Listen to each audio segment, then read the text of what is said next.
What's up, everyone? Welcome back to playoffs, round one.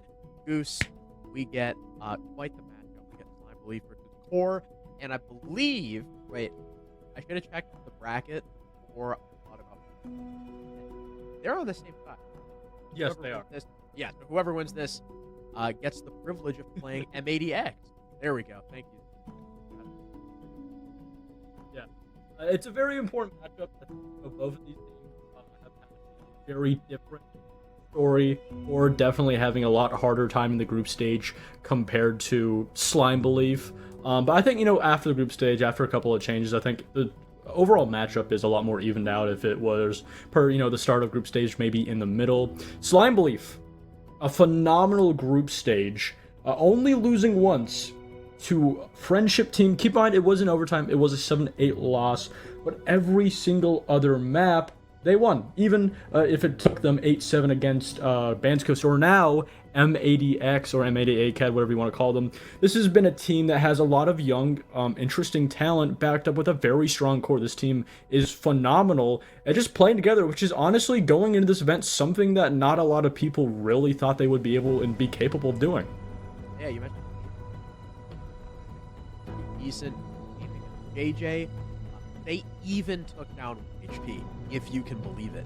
So Slime Belief have been really good so far. Kind of the from the ashes of what was the Garage Talks roster back in Element, with Thomas and Uzi kind of being the core. The main character of this team, though, is definitely pure, raw mechanical skill. Expect this team to just play defaults, nothing fancy on the map itself. When it comes to the fights, they win them 9 times out of 10. They are an incredibly talented roster, as well as Thomas, and we're actually going to be able to hear from him and hear his thoughts on the upcoming matchup. Obviously, I'm Tomas, aka Tomas, aka Thomas, aka Seth. Super. IGL for Slime Belief and ex-professional player.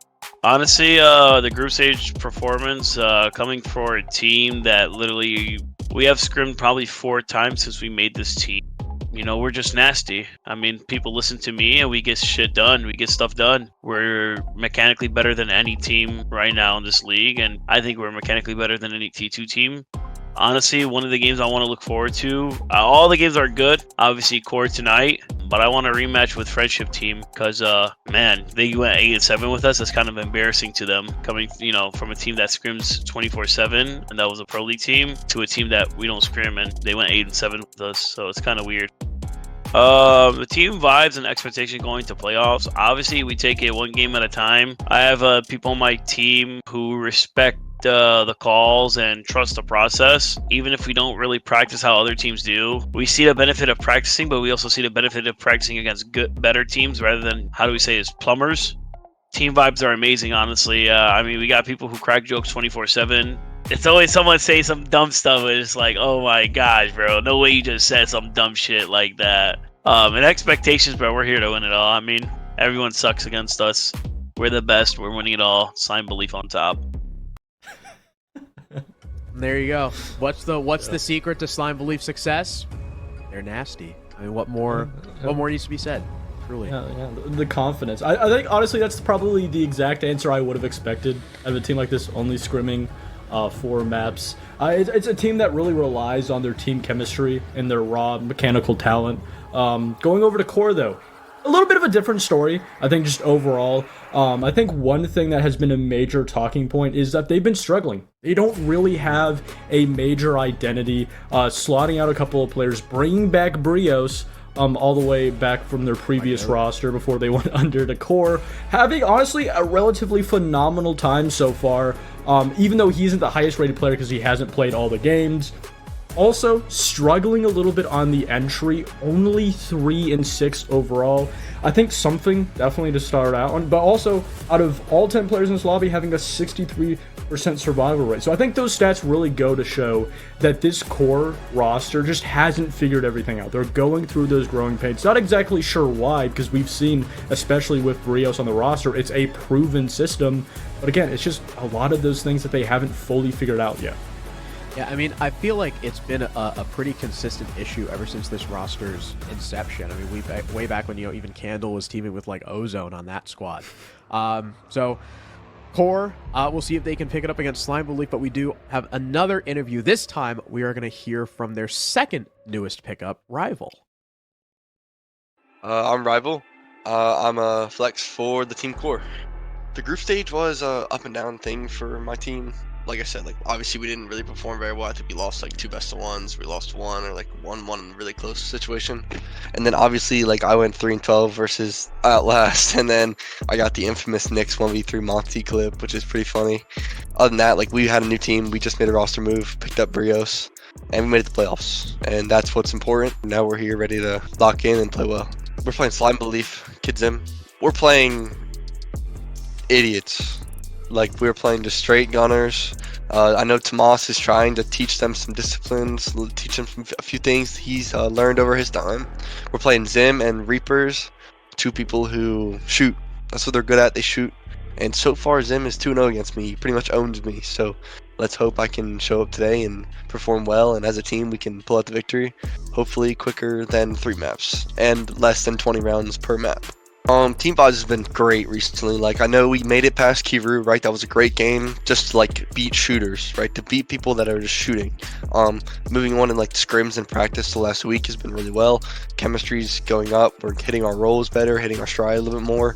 Scrims have been really well, and I think we've used our time well. If we don't perform today, then it was just a bad day for the team. There you have it. Now, the one thing that I really want to see from QoR, Goose, we talked a little bit about it before the stream. Actually, one thing that it's more like one thing I really don't want to see. If I see Moses on Monty one time, Blitz, passable, Blackbeard would probably be better, but I think it's Candle who usually plays that. If I see Moses on Monty one time, I'm smashing this bottle over my head. So Not the king. That's the king's going down with him. So I'm really hoping that if we do see the shield, it's either someone else, because no hate to Moses, he's not the shield player. But it also depends on the map. Shields have been pretty powerful every single map in the pool. There are some where they're stronger, some where they're weaker. Labs and Skyscraper being 2 of the most prevalent shield maps. Very happy to see Laragon. I hate that map. And the first map is actually Cafe. QoR, now again, Slime Belief, Hug Stacky, don't have a lot of data on them. QoR really like this map. It's actually, so far this year, it's their most won map. And it was banned pretty decent amount against them in Element, and they slaughtered teams in the open qualifier to get to Crucible on this map a lot. So this is probably going to be a great first map for QoR. Second map, Clubhouse. Leaving it up gives Slime Belief the default map they were looking for, though for QoR, it's pretty 50-50 here. Sometimes they look really good, sometimes they look really bad. Yeah, I think, also Cafe is a map that this roster of Slime Belief has not played. Also, now going to Con, they played it, but they played it against 1 HP. And if you watch Group Stage, and if you're familiar with 1 HP's caliber, it's kind of not the best team to value how good this roster is at Con.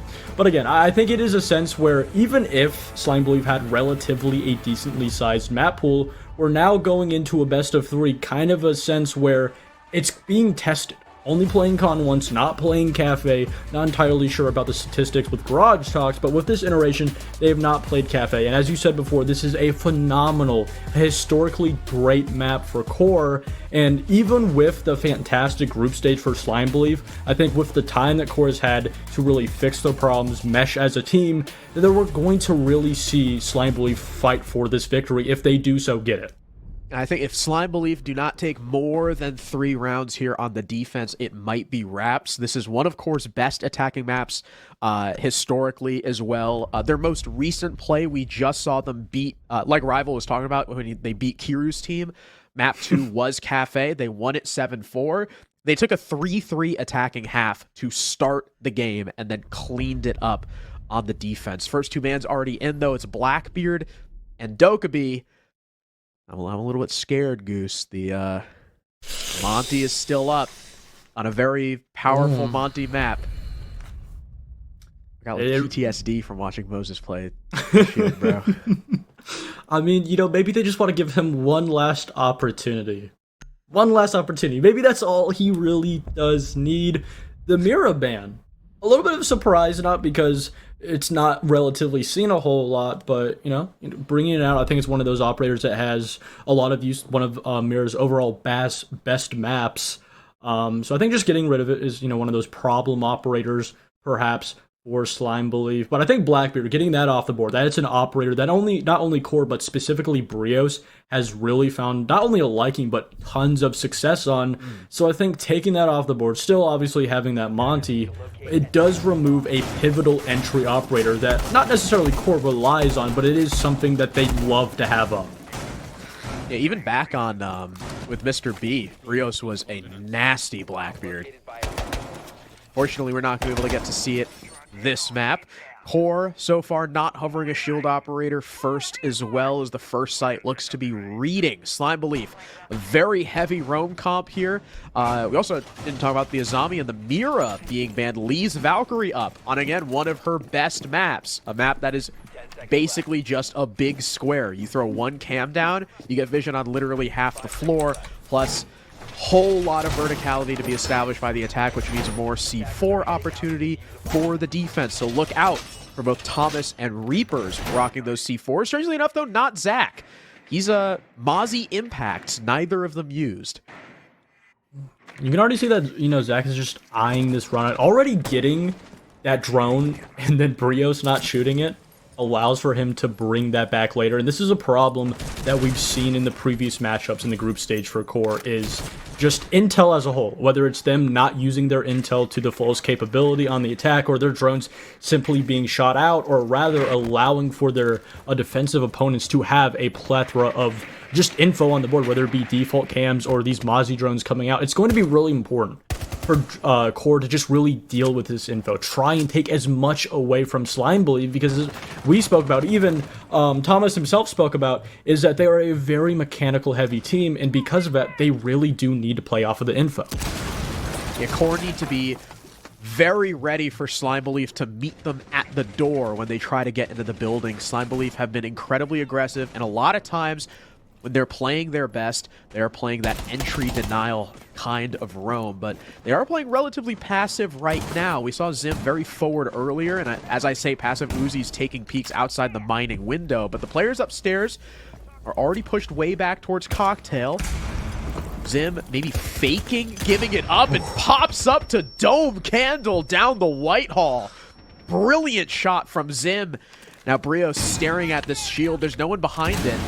The last player upstairs is Zim on that white staircase. Zach from down below takes down Inrio, looking to lurk his way up Brown, and there's the C4 from Thomas. It is all falling apart from Core. They haven't even fully claimed top floor control yet, and we have Rival in a 1 versus 5. He can't kill Reapers, very quickly ducks behind the wall.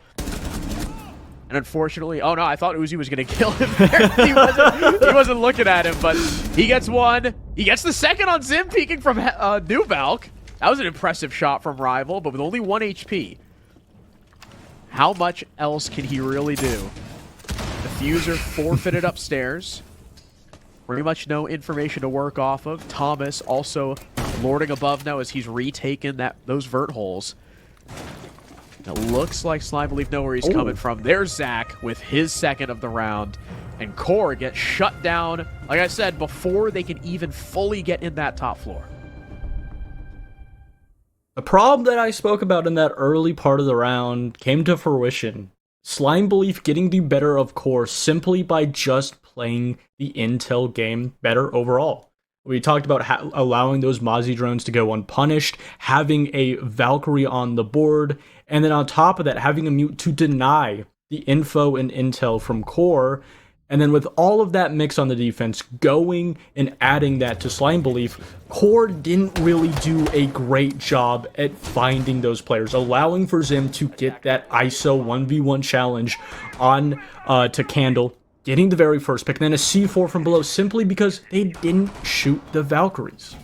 And this is going to be a problem throughout the entire map, and it's going to be up to Core to deal with it, if they want to go out of their way. Bringing this IQ is a phenomenal addition, but if they continue to allow for Slime Belief to not only have, but then work up off of this easy info, then they're just going to run away with these kills.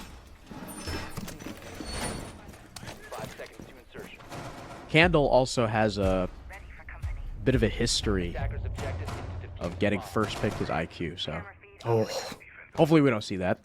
Strangely enough, too, not only so in bringing the IQ, and this is the big argument for why IQ used to never get played, right?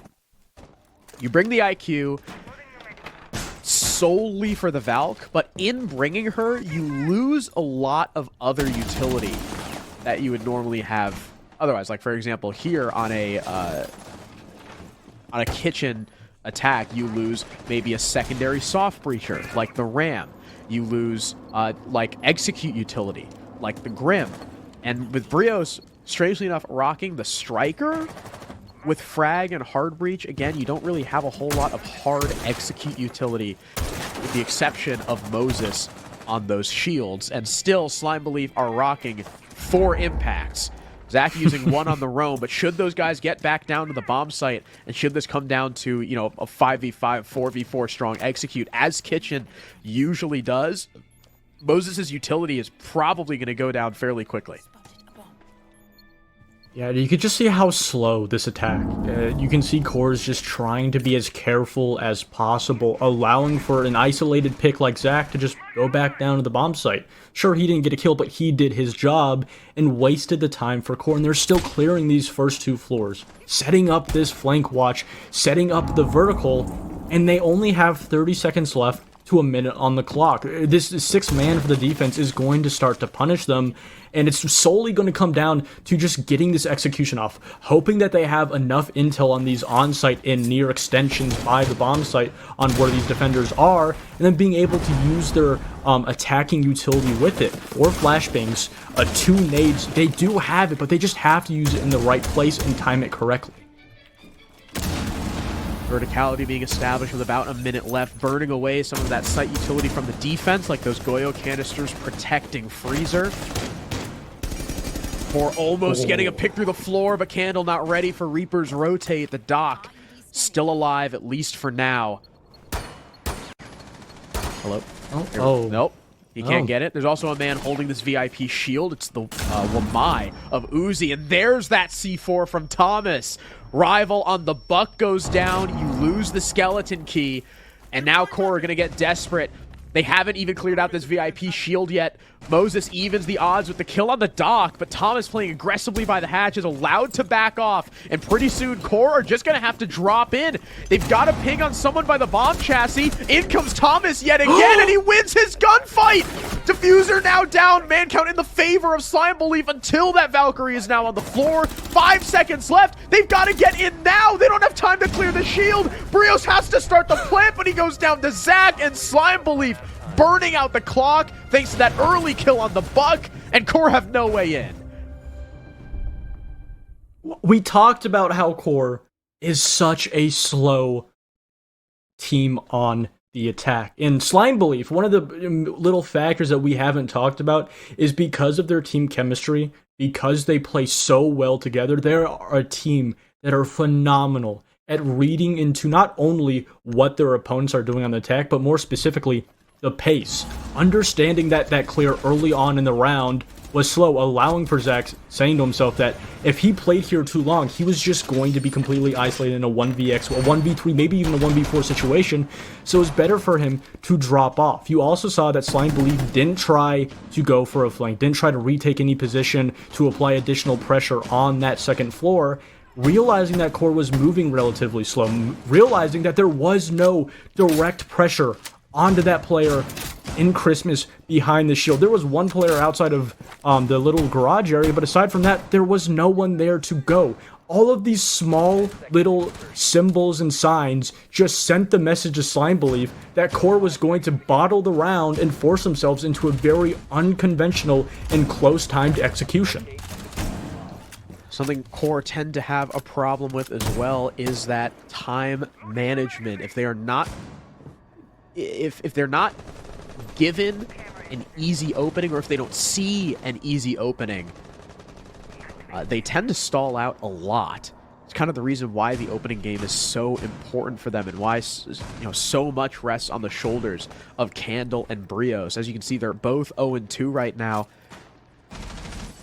Ooh, Uzi hearing the Claymore. If he runs out, he'll have to look for it on the ground first. He'll be running it out against Inrio on the DMR. Slime Belief, I like leaning into the traps as well with Uzi on that Ella. Now bring the Legion to Zim, who's going to have a lot of good information on that Pulse. So not only is he able to stop a plant in pretty much anywhere in dining and almost anywhere in mining, if Core identify him, they're going to have to spend even more time now going to the bottom floor to clear Zach. So not only is it a great addition just utility-wise for the defense, but it's also, a potential time-burning and round-winning distraction for Core. Yeah, and now you have players like Brios who are forced to just clear this map in the middle. Isolated.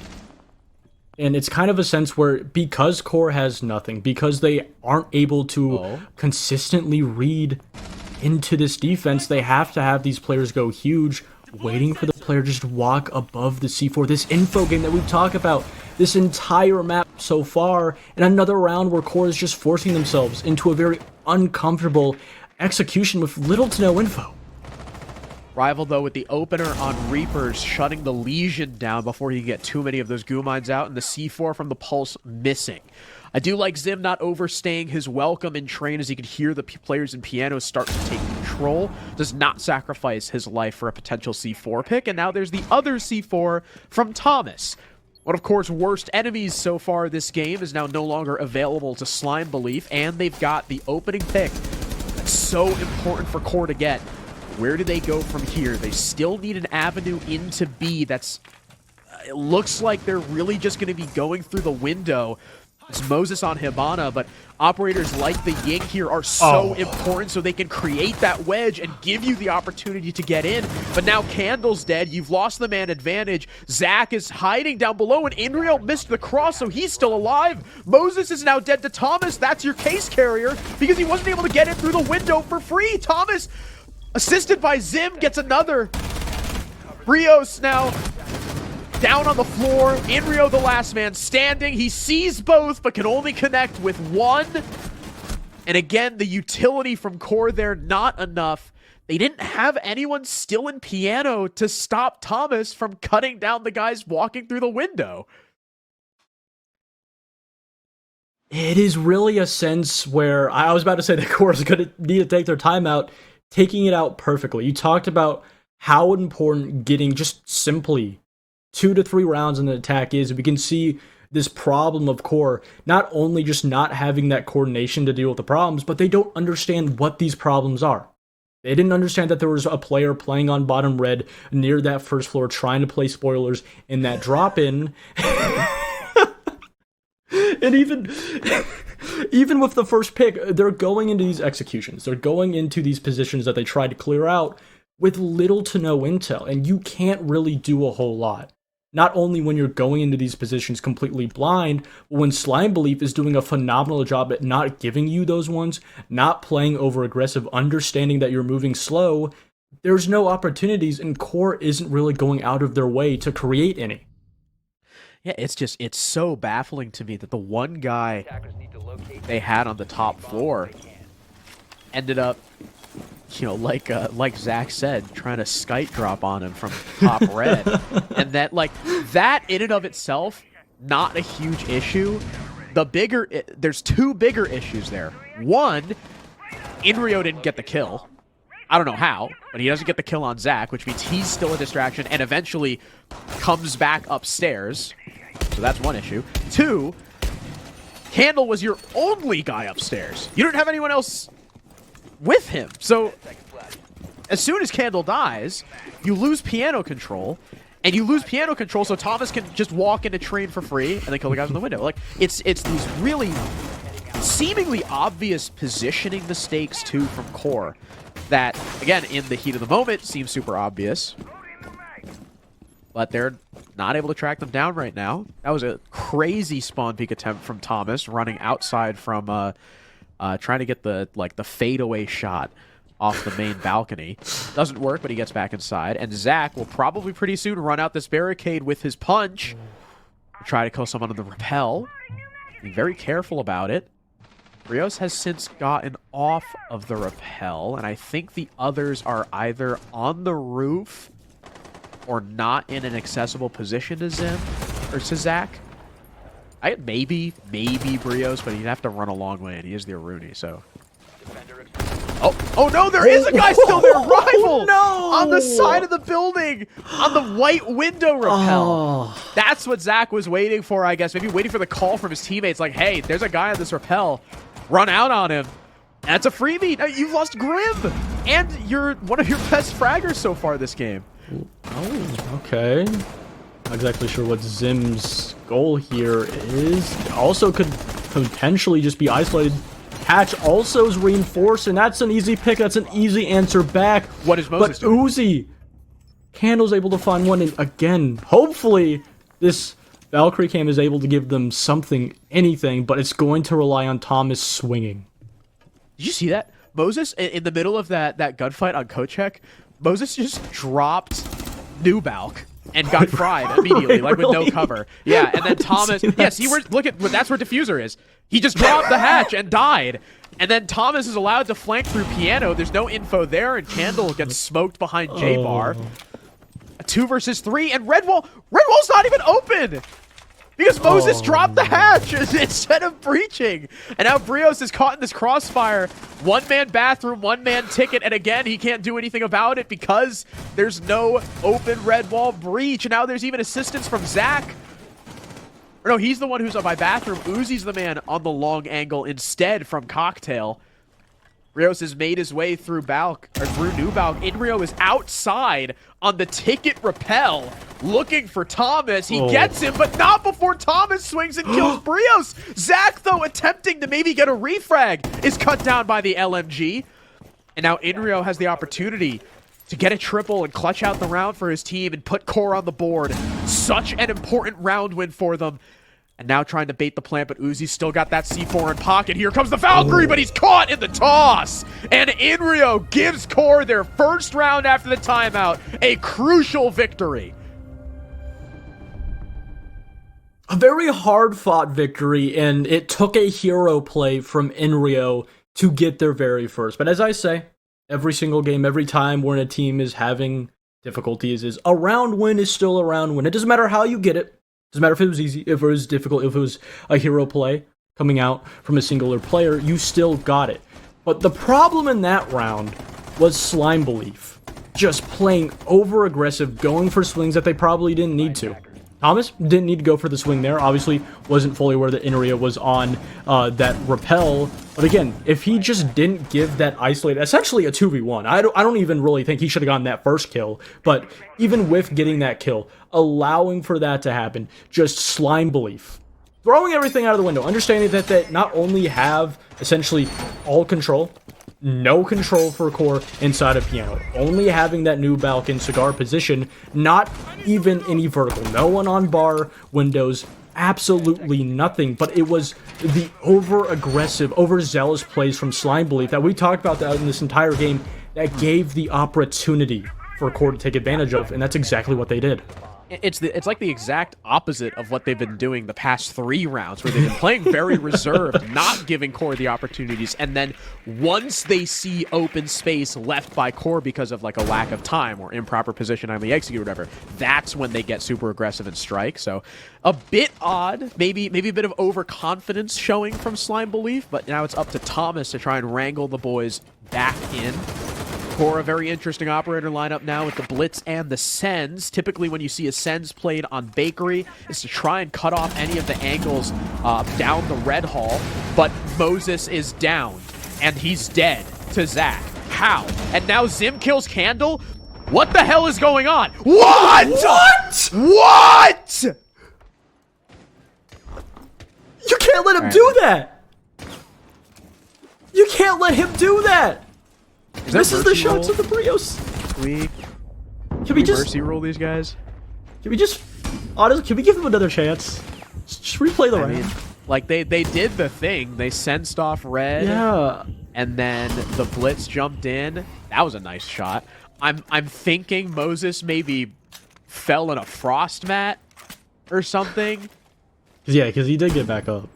Yeah. Yeah, I think And that's what happened. before immediately dying. Yeah. And then the Goyo sprints in. He lines up 2 out the window. Like that truly was a comedy of errors from QoR. And again, really, really well-timed aggression from Slime Belief. That's been kind of their theme throughout the entire group stage. Now look at how passive these guys are. Legion on the breach. Wamai on prep. Zim behind the bakery. He's the one getting aggressive. So once Brios takes the fight, the others will peek, but they don't even need him to because there's a default cam still up. And Zim works off the information. 4-1 now for Slime Belief. QoR are looking a little bit lost. Aside from the round that was essentially handed to Inrio on a platter from not only Thomas, but also Slime Belief as a whole, we saw last time that they attacked that bomb site. They tried to go for that full clear. Weren't able to get Zach on his isolated roam inside of Piano, allowing him to go full down. They understood the problems that they had in their previous attack on Kitchen. But the thing is they didn't understand how to fix it. So instead of trying to maybe, prop up a different idea of an attack on the clear, trying to move faster, they just said, screw it. We'll just go for a quick take into small bakery and bakery, try to catch Slime Belief off guard. They brought the utility needed. They had essentially the crosses, the attacking positions needed for it, but the coordination wasn't there. And on top of that, I think QoR is a team that if they try to play into certain playstyles that does not favor them, exactly what they did before, it doesn't work out, especially going against a team where that is exactly their playstyle. These very quick, aggressive takes, trying to overload these teams. And if you play Slime Belief's game, they're just going to take it and run away. However, we must note, if QoR win this round, the way things are looking, it's a big if, but if they do, 4-2 half on Cafe is not bad. It's not the 3-3 that they're probably used to getting, but it's still workable. Reapers takes the first bit of damage, already down to about half HP, 30 seconds in. QoR collected some info upstairs. Oh, And wow. their ace is now dead. And Candle is going to be 20 HP. And Inrio is rocking Claymore nades. So they have no hard breach. Wow. What a way to start the round. What a way to start your final round. It's a bigger if now than previously thought for them winning. Again, it just simply goes down to not even a sense where they had no info, but a lapse of judgment. Just not expecting that C4 anybody to be there. Brios just missing his opportunity to get an answer back to even it out to a 4v4. But on the contrary, a phenomenal read from Slime Belief, understanding that it was going to be a heavy presence on that top floor, that they were going for a full vertical clear, having that C4 timed perfectly. Obviously, it does essentially fall down to chance in some sense. But again, it's just a kind of a factor where Slime Belief are doing a phenomenal job at reading into what QoR is doing, and QoR has absolutely no idea what is in front of them. They are at least in the building. It looks like it's Candle taking the fight against the player White Stairs. The nade goes out, forces Thomas down, but no damage done. He, Zach, and Zim looking to trade places. Now it's the Legion all the way downstairs. Now being tracked by the Deimos, and that's probably the plan. Maybe identifying that it was Candle all the way at the end of the White Hall, and now he basically wastes a scan there. I mean, yeah, he's like, oh, hey, Thomas is in the basement.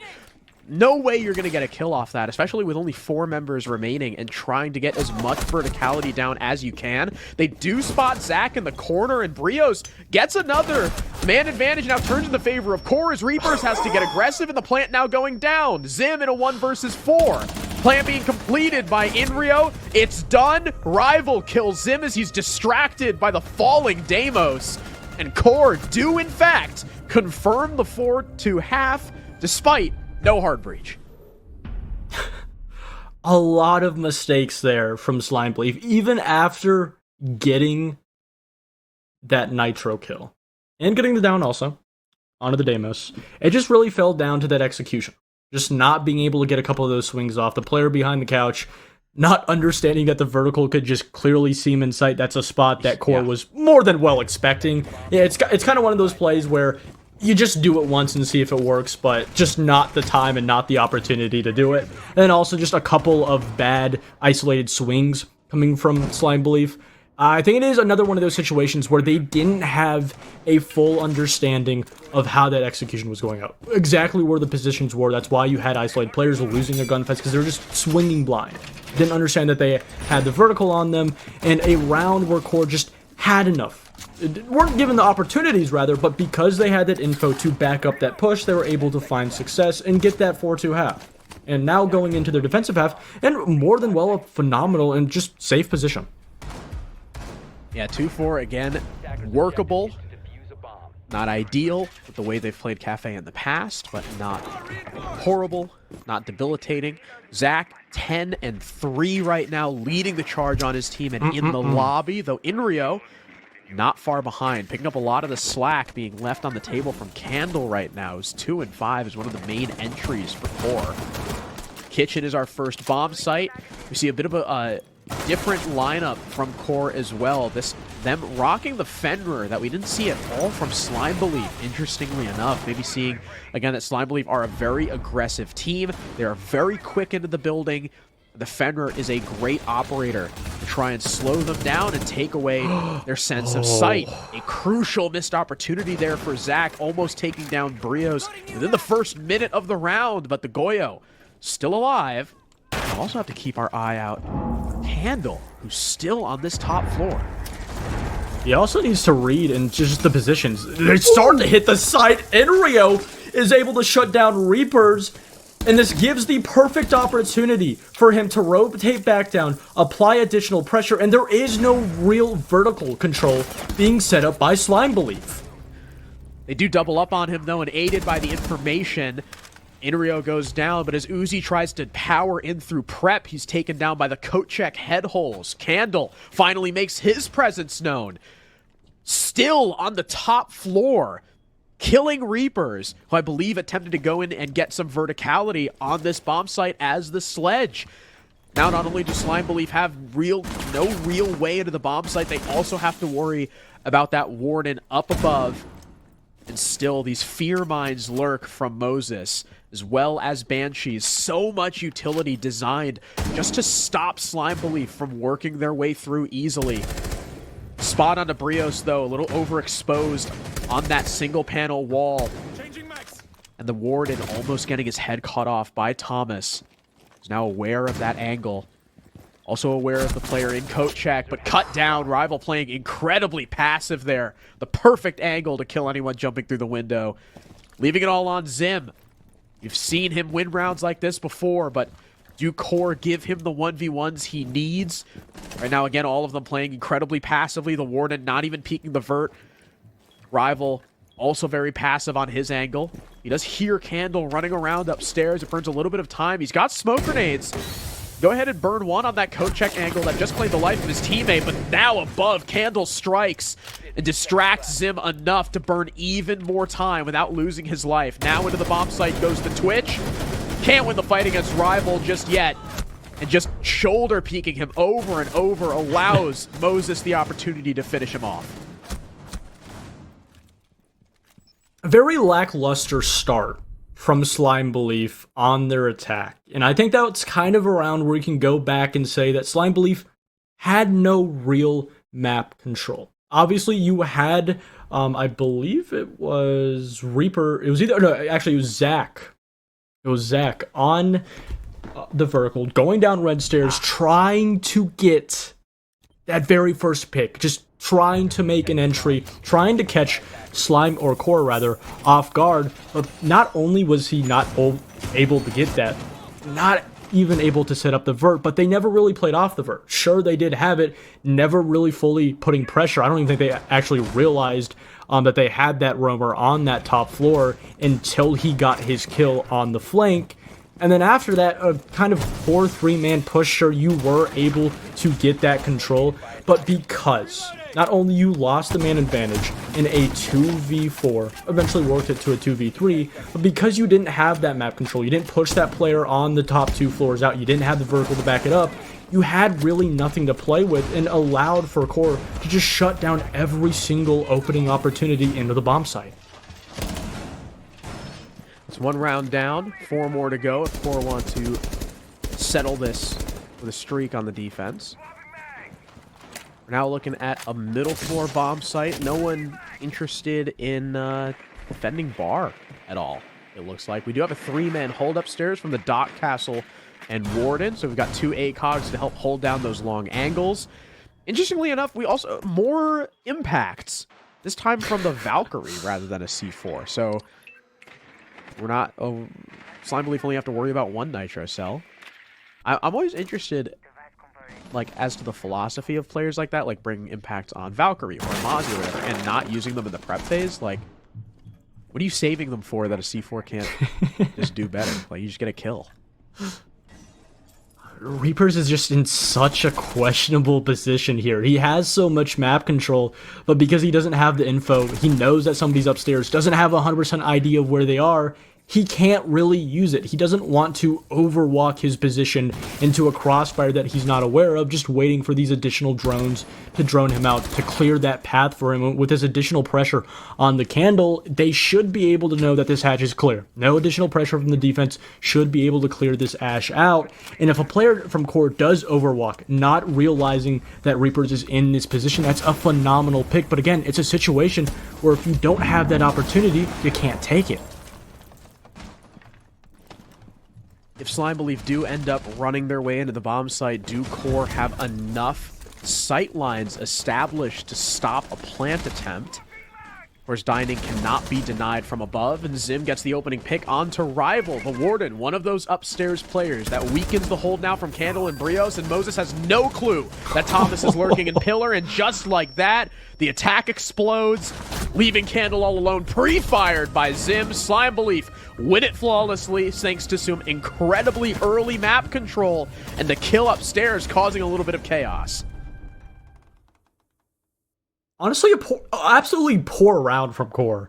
The fact that they had that much vertical control on the top floor and weren't able to realize that not only Reapers had taken the position, but you just had Ace walking around over by Pillar, just able to catch that mute off guard. Sure, QoR had so much vertical control. If they did go for that execution, they were able to shut it down, but because they left that bomb site essentially completely open, only having 1 to 2 players there, Slime Belief read into that so early on, understanding that we don't need to take the top floor, we don't really need to play up into this extension over by Bar and Freezer, we can just go around them. And because nobody tried to go back to the bomb site, respecting that attack, just playing time, it allowed for that gap spot, that opportunity that relatively Slime Belief acted on it slowly, plenty of time to make mistakes and find that opening onto mute, and then 1v1s after 1v1s, it just dwindled down. And again, a round showing that QoR really does not have a hold on what Slime Belief is doing on Cafe. More trap operators now for QoR, Legion, Lucy, and now Capcan entering the fray. Be hoping that, you know, if Slime Belief get aggressive again and take early map control, maybe their ankles will get blown off. Rival on Scopos too. That's an interesting addition. Don't really know what the plan is there. I mean, usually with Scopos, you know, you roam for a bit, and then once you start feeling the pressure, you just swap, and there you go. It's basically like a free site rotate. Like if it's a difficult map to rotate back on, like Chalet or Clubhouse or something like that, especially Clubhouse, that's where we see a lot of Scopos play. Like, you literally just lurk in like Logi or something, or Con, and then you feel enough pressure, you just hit the button and you're back. Cafe, though, doesn't typically have that same problem. Wow! Candle just sniped that guy. Alright, well, down goes Uzi. Funny enough, it was actually last round on the dock, it was Candle playing in Pixel, and Uzi kind of trying to control him from ticket window as Nomad. So Candle reading into the play, but can't outduel Reapers, who gets a late refrag at the cost of 99% just about of his HP. So it ends up being a 1-for-1. Malusi for Nomad, though, and basically half the round. That is a good trade for the defense. And also, around like a minute and 30 off the board, half of the round now gone. You do see Rival eventually go back down to the bomb site. You can see that this core defense is a lot more expended across the bomb site, across that top floor, but just giving these 1v1s, allowing these isolated players to just slip by Slime Belief, and they're going to shut them down. And even with the opening pick, now all the map control completely given up, going into this execution phase, QoR find themselves in a 3v4. Brios got killed heading down, right? Yeah. Yeah, I don't, like, as soon as Rival gets off the Scopos, that rotation needs to happen. Brios can't be standing there waiting. That AC window cutoff is so common in today's game. It's been common forever. He gets caught. Now 3v4. Slime Belief, the man advantage, though. Reapers, again, very low on HP. Rival inside dining as the Scopos once again getting tracked by that Deimos, but Moses finishes off what little was left of Reapers. Rival has some information where the Deimos is headed and lands a nasty wallbang onto Thomas. Now 20 seconds remaining. Slime Belief are still searching for this Scopos. Zach has an idea, tucked in this corner.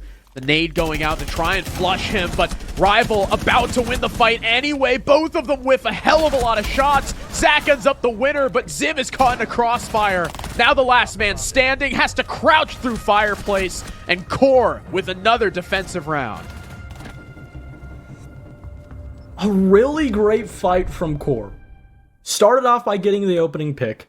Eventually, they did get that trade onto that player playing inside of Bathroom over by Pixel. It was late. You also wasted essentially half of the round before you had players start to go down. You then had Brios going for a late rotation down White Stairs, allowing for that vent player to catch him off, something that probably should not have happened. Way too late of a rotation from him. But then, going into the execution phase, Slime Belief not really understanding not only what they wanted to do, but having no real info on the bomb site.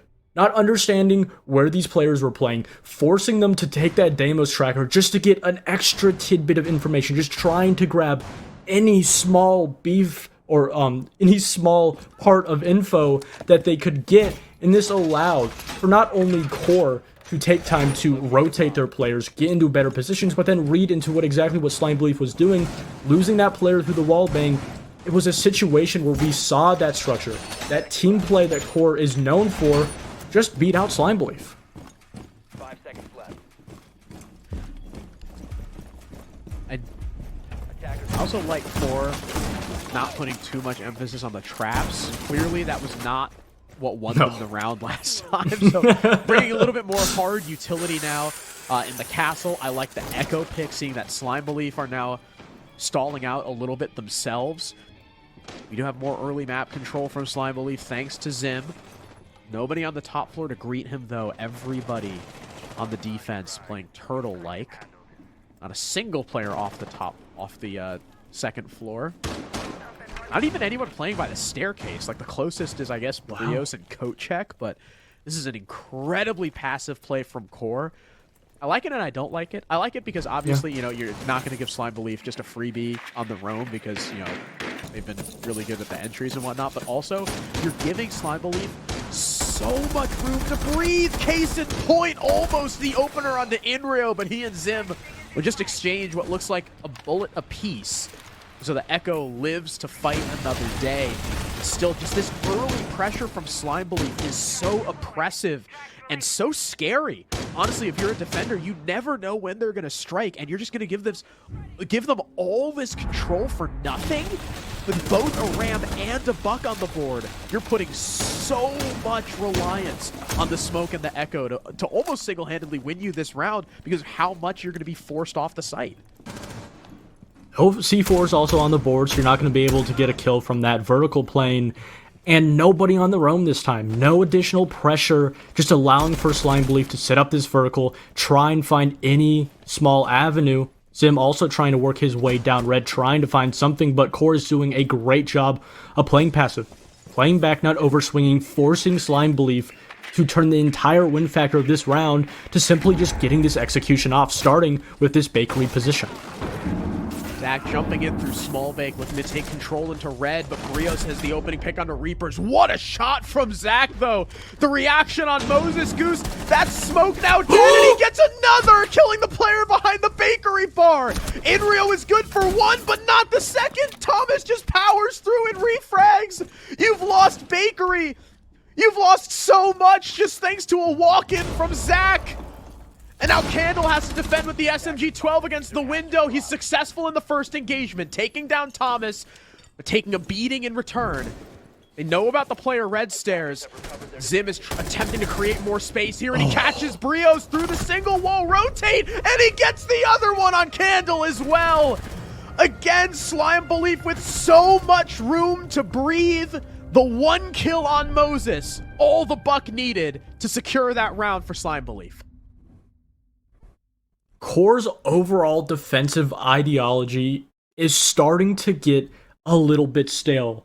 Doing relatively exactly what they did in the previous round, but 3 major changes coming out from both teams. First of all, obviously you had QoR playing relatively passive, not trying to go for a heavy roam, but in the round previous to that defended kitchen, they just had one player on that roam. And that one player applied so much pressure, but pressure that was allowed because Slime Belief didn't really play into that full top 2-4 map clear. They didn't try to play off that vertical, and that's the major thing that Slime Belief changed, was fully going into those top 2-4 clears. Just sending Zim flying in through with the Amaru over into White Hallway, and then transitioning into just clearing that. And because all of that time, all of that map control was just given up for free from Slime Belief, they were able to make mistakes, figure out where they wanted to go, and just completely plan out their execution in a round where QoR just did not really play enough time with and didn't apply enough pressure in that early round, essentially allowing for Slime Belief to have a very comfortable execution. And they put themselves in such awful spots, too. Like, where's the communication from Moses to your bakery player that there's a guy literally in small bake? Inrio sticks himself in the worst corner imaginable instead of attempting to back off through prep or retake the bakery counter. In the 2v2, the last 2 players on QoR are like, what if we stand in the same spot? At the very least, a lack of information will punish Slime Belief at the beginning of this round. Inrio shooting Zach in the back of the head. Now they've got to worry about a member lurking down below who they know, or probably speculate to have a C4. Especially because Inrio had impacts last time on the Valkyrie, so you know, you never be too sure. Also got more C4 potential from his teammates in Candle and Moses. QoR still rocking the Smoke Echo duo now on the top floor. And with that first opening pick, that's certainly going to slow down Slime Belief. I am wondering, though, because we don't usually see it on a top floor attack, where is this blitz going? Obviously going to need to use him to just try to find something. Reaper's just barging his way through Piano, going over to Pixel, trying to clear this space, giving Slime Belief the opportunity to just work these other points of the map, not having to really put a lot of focus. The Smoke just trying to deny that position, and you can see that QoR's doing a good job of just stalling out Slime Belief. But with just such a quick attack onto this position over by Piano, they're just going to waste out these smokes. Going to have to rely on that echo, but a pick from Candle will put them in such a poor position. This is excellent from QoR. Now they've got the manpower, they've got the utility as well, but Candle dies in Freezer. Thomas can't find the second. Brios is on the shield. 4 versus 2 now. The Blitz looking for an opportunity, but Brios covers his teammate, and Inrio coming back up white just at the right time. QoR shut down the aggressive play in Bathroom from Slime Belief thanks to the crossfires. And now we're just 1 round away from taking us to overtime. Kind of a round where it really did feel like Slime Belief kind of just dropped the ball. Not fully droning into that bakery position, just kind of saying, surely a player's not playing here. But because they just made that small little lapse of judgment, didn't drone that additional room, it shut down that entry pick. And not only your entry pick, you didn't get the refrag, and it was onto the most crucial player. Defenders, protect your bombs from being That by attackers. being Zach, the most influential player, both in the early and late round, not having that firepower behind you lacked a lot. And then transitioning, going into that push and execution over by Piano and Cigar, there wasn't really a whole lot coming out from Slime Belief. Sure, they were still down a man, but there was no multi-directional push. Just trying to barge their way through Pixel, a couple of smokes to shut that down, an over-aggressive play from Ace that was more than shut down because there's a shield right in front of him. Obviously, there's going to be a player behind it, especially with an Echo on the board. In a round where Slime Belief just not only didn't do enough in that early round, but also didn't really bring a whole lot in that execution, allowing for QoR to just play and shut down a very one-dimensional push. Infinite overtime might be in the cards. Ooh. We might be here for 3 hours. Who knows? It's all up to QoR. We need to confirm this round to bring us there. We've got now a Bandit for Moses. Again, looking to delay the Slime Belief attack as long as possible. There is no real dedicated hard breach. The most he really got is Reapers here with the secondary gadget. They do spot Candle in reading. He's got some help from Brown stairs, but no one on the attack pushing in just yet. They've also got a split from the other side. No engagement found. Slime Belief are taking this slow, trying to pincer these roamers and trap them before going in for the kill. Brios is able to get upstairs, and Reapers is already hitting the barb in prep, but Thomas goes down in Restaurant. Not finished off, at least not yet. Slime Belief still playing their same fast style, still trying to take as much map control they can possibly get for free. Thomas now joined by Zach. He has been rezzed, so still a 5-on-5 here. And still no real info. There is no opportunity in this round for Slime Belief. They have to get an entry pick. They have to find an opening, and with QoR playing so passive, understanding that Slime Belief is foaming at the mouth for any opportunity possible, they don't gotta give it to them. They just gotta wait for Slime Belief to walk into their crossfires, shut them down, isolate these over-aggressive players, and Inria will do exactly that onto Reapers. Down goes your Grim, the player who was looking to push him through prep early. Zach just opens the wall and tries to walk his way in. Moses, another kill now on Zim. Crouch walking in prep. Uzi dies upstairs as QoR is still holding on to Train. And now Thomas has to back off into spawn, take a minute to collect himself, and probably ask his teammates what the hell just happened. So much crouch walking going on. Is this a message on this round? Is that a... It was pretty ass. Yeah. A little bit of commentary there from our observer. I don't know who that is. I don't exactly know who's playing what role tonight. I know there has been a little bit of trollage. Just a little bit. Oh, it was that battery. All right, I hate okay. This guy. A little bit of a heater, though. You don't see that a lot from that battery. I hate that guy. That guy ran over my dog. Can you believe it? I hate Andrew Battery. I can contest. I was there. I saw that happen. You can corroborate. Worst I have it on person video. Award. Wow. Good kill, Thomas. QoR now bringing us to overtime after a confident round. And honestly, it like wasn't even anything special that QoR did, like their past defensive wins. Slime Belief were just like, time to walk. And with nothing. No crossfires, no refrag, no util. They just walked. And that's the problem with Slime Belief, is because they are such an over-aggressive team with such skilled individual players with their mechanical skills, when you give them opportunities, when you leave up these gaps, they'll take advantage of it. It's a very difficult thing to deal with.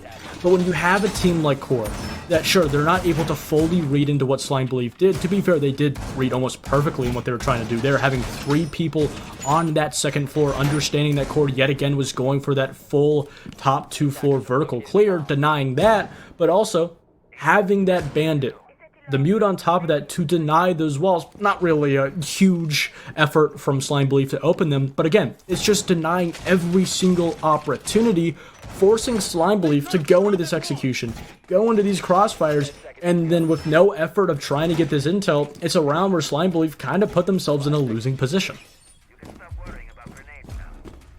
Now QoR with defense in OT, of course. Things tend to turn on their heads in overtime sometimes, but QoR have the advantage. At least, you know, traditionally, we consider them to have the advantage. The ever so rare Jaeger pick. I just realized from Candle. Oh my goodness. I feel like I haven't seen him in a while. He's been like almost completely power creeped by Wamai and Aruni. my poor boy. It's been locked away. He used to be the GOAT. Now he's playing third wheel. No, what a difficult time for Candle. What a difficult time for Jaeger too. And overall in this round, you can see that Slime Belief playing really cautious, not necessarily slow, getting a lot of map control over inside of Piano and Cigar, but still with such a heavy presence from the defense upstairs. A couple of pings to add to Zim, but no real entry point into getting rid of these players. Can be relying on this attacking utility, the nades, the flies, but Candle on the Jaeger is just allowed to get two. What are we doing? We're just sending two people through the double door. No one looks at the Jaeger. Brios now with a third on Thomas. Finally, he gets taken down. Slime Belief have a resurgence in the mid round here. His rival's also on the floor. This is a two. How is this a 2v2? What happened? Inrio has a C4. He is more than capable of making this a 2v1 with one, well, I guess technically with two clicks of a button. But just as he tries to go for it, Zim moves. He's got info thanks to the BP and the heartbeat sensor. Now sees the Nomad standing still. C4 goes up, but Zim falls away. He reads into it. Now no more C4, a true 2-on-2. Drones still in play for Slime Belief. 2 air jabs as well. The Lions scan, but Zim just drops right into the sightline of Inrio and Pillar. Uzi last man standing. Information on the Pulse, seeing him back way off. Almost catches Inrio in the rotation over by the fireplace. Now the Pulse knows he just has to play super passive. The nade to flush him out, but the DMR, not enough shots. The nade kills him anyway! How in the world does that happen? Now it's a 1v1 with Moses and the train. The Lions expects it. He eats a bullet, but that MPX is a pea shooter. Moses will have to land a headshot here against the all-powerful DMR in Uzi's hands. 10 seconds left, and the Lion knows he's got to go for the kill. Whiffs a couple. Moses dancing around the train. 5 seconds left. The peak successful for the Warden. And QoR, for the first time this game, have a lead. QoR doing a really great job of just making one small but also major change of just going to dining and mining, a bomb site that Slime Belief has not been able to figure out. QoR doing a phenomenal job, even if there were a couple of poor plays on that top floor that gave that Jaeger that, you know, easy two-piece candle, just shutting down those players. Keep in mind, no nades, no flashes, not even a couple of those Grim Bees, so he was just able to play that completely clear-sighted. And then even if it was able to just fall down to a 2v2, I don't want necessarily a horrible drone, but also a really good rotation from Rivals able to find one, and a very awkward 1v1 eventually. A round where just so many mistakes were made that just piled up to be too much for Slime Belief. Now QoR on the attack, looking to end things here before we need infinite overtime. Also seeing a big resurgence from the supporting cast. Earlier, it was almost all Inrio. He's like the only consistent player. He actually, fun fact, Inrio was 7-3. He's now 13-7, so he's cooled off a little bit, just a little bit. Yeah. The rest of the team has woken up. Moses having a great defensive half. Candle also starting to wake up. Brios now -1, though he has died a lot. Slime Belief, though, missing a couple key players. Uzi 5-9. Reapers 2-11. Ooh. Oh, yeah. Wake up. I'm on the mute, too. Wake up. I'm on the mute, too. Wake up. Now the SMG-11, one of the best guns of the game. I'm surprised that jammer doesn't... Oh, it's way over. Wow, I'm surprised that jammer didn't get that. I thought it was. I thought it almost got the players, but it didn't. Again, you know, a round where there is a lot for QoR to clear out. Slime Belief changing up a lot of their defense, not too much, not completely changing their ideology, but adding a little bit more of just on-site defensive utility. Again, really relying on the info game, bringing back out the Mute and the Mozzie to add and deny info from QoR. But Rival getting a little bit of use out of this IQ. We've kind of questioned the extent on how much IQ can add to the team. It hasn't added too much, but has allowed for them to play with a little bit more clarity. But now with Zim just completely rotating, it's left Thomas essentially on an island all by himself. Oh, and there it is, the kill from Candle. A similar mistake we saw from QoR. Remember when Rival rotated away from the Scopos and Brios tried to go down White Stairs very late and he got caught out. Now the same thing happens to Thomas and Slime Belief. The C4 almost with the pick, but just narrowly misses. And now an advantage for QoR as Candle takes down Zim on White. This could be a tremendous comeback from QoR. On their own map pick heading into club, it would be quite a momentum boost. Only 3 more bodies to find.